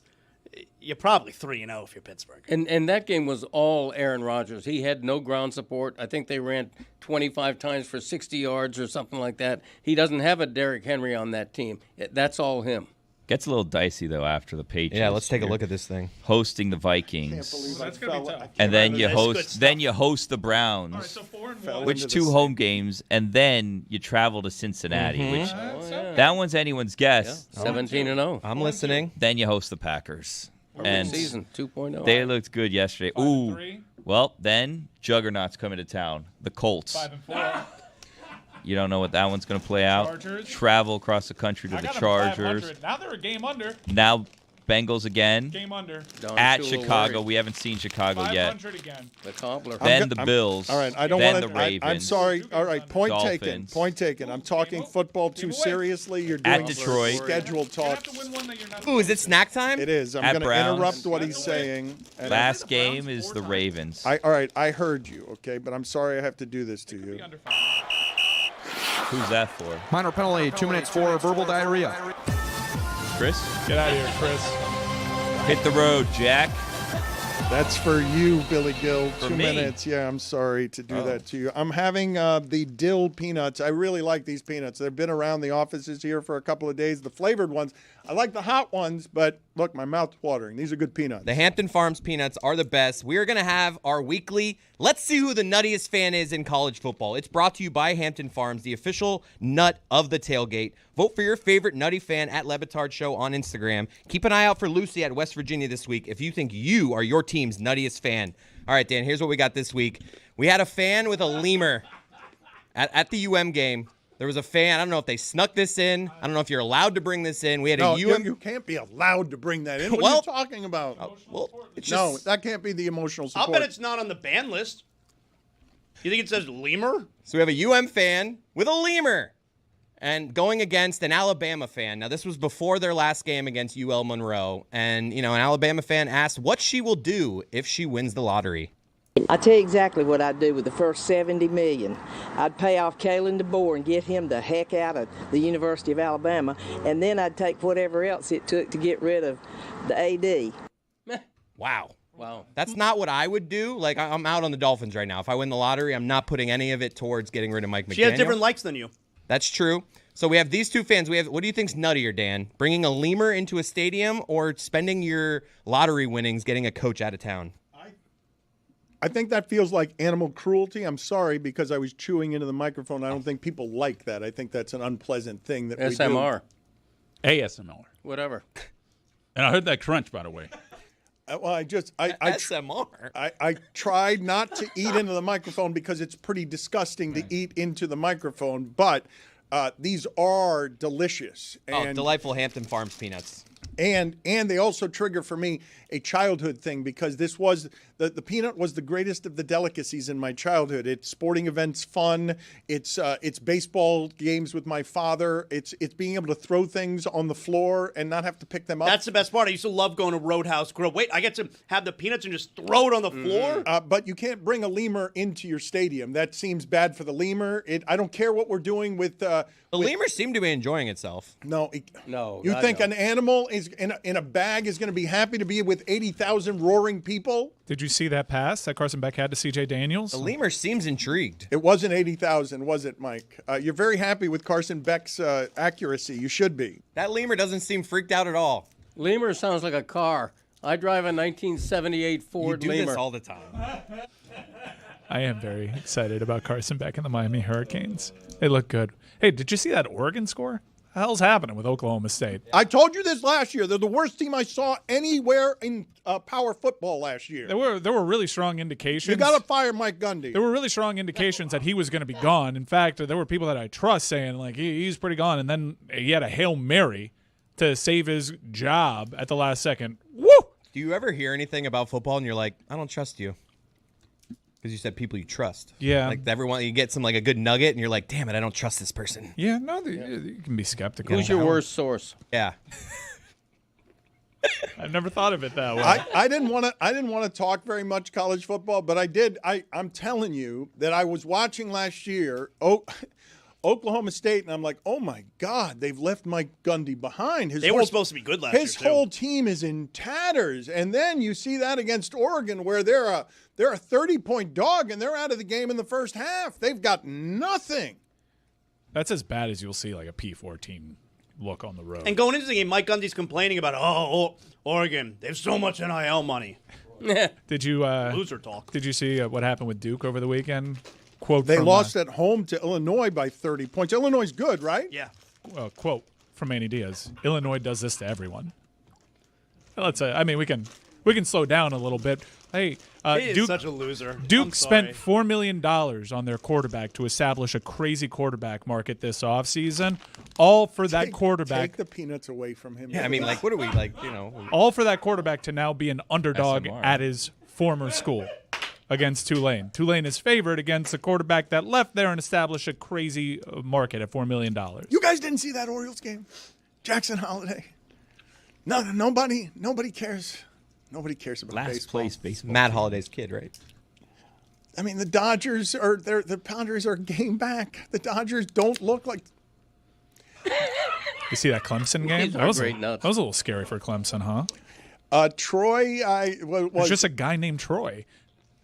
30-point dog. Guy named Troy was up 16-0 at Clemson. A Ford Troy. That's a car too. I mean, it does sound like a car. The Ford Lemur. What sounds more like a car? The Ford. Was it the Ford Lemur? Or The Ford Lemur and the Chevrolet Tagliabue. Yeah. All right. Those are cars. Number one. I want. All right. This is what I want to do. I want to have a contest here for Greg Cody in which we pair off what he believes to be the best car names that he could produce based on what it is that he believes sounds like a car name. So was it the Ford Lemur? Is that? Yeah, Ford Lemur. The Chevrolet Tagliabue. Actually, I think that's a Ford too. Let's make it a Ford Lemur versus a Ford Tagliabue. All right. That's good. And what was the third one? There was a third one here. You're not going to remember because you're too busy. Troy. Right. The Ford Troy. No, that's not a Ford. What is No. a Ford? What is it, Troy? Chevrolet Troy, maybe. Kia? Maybe a Plymouth? I think it sounds like a Dodge. A It's Plymouth Dodge Troy. Yeah, probably Dodge Troy. Yeah. No, I think Chrysler? it's a Plymouth Troy, no? No. Do they make Plymouths anymore? No. I can see a Plymouth Sarkeesian. Oh, I like that. What about a Dodge That's good. Cristobal? I would drive that. Would you? A Dodge Cristobal. Yeah. Sounds like a pickup. Like an F-150 type thing. You know? Mm-hmm. Dodge Right. Cristobal. I like that. Yeah, nice. GMC. Yeah. One more college football thing before I move to other things. I believe, Mike never said this publicly, but I believe that last week he was going to put the town on alert, University of South Florida over Florida. Billy Napier is in big trouble there, losing that game, losing it that way, and losing it again with another spitting incident. Like, what the hell? The last 10 days, Inter Miami, and finally there's been some sort of punitive measure from spit that dried up 10 days ago. You can't play in the Leagues Cup anymore, Luis wow. Suarez. Yeah, big deal. 6-game ban. Yeah. Big deal. Now, they do this across the world where you're randomly suspended for competitions that are exclusive to that competition. No, he's got a Champions League ban, but he can just show up with his regular day job on the weekend. But those are, competitions that are taken seriously, whereas this is a Leagues Cup.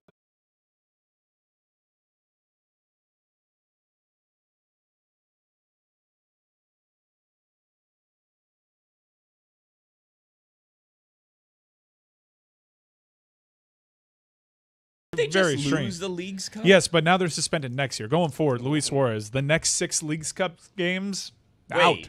He They can't won't play even in be in those. this country next year. Wait a minute. Hold Neither on one a of them. second. Yeah. I don't know what that meant. Well, hold on a second. Wait a minute. So he the could be MLS. suspended for 4 years worth of tournament games? That's right. That's insane. But be readily available for the next time they take the field. Okay. This is definitely a real league. Ridiculous. I was talking about the spitting incident in the Florida game. I need some water. My mouth's dry. Not because of the nuts. The No. nuts water your mouth. Good news. Yeah, Marked good nuts. improvement for Florida, though. They only surrendered 7 tackles for loss. That is a huge upgrade over the 11 they surrendered to Long Island last week. Dan, you see these next 3 weeks for the Gators? Oh, At what- LSU. Okay, that's a win. At Miami. That's a loss. Hosting Texas. That's a loss. I don't got them beating LSU. I was like, wow. It's a win for LSU. That's 0-3. That's hard times, Daddy.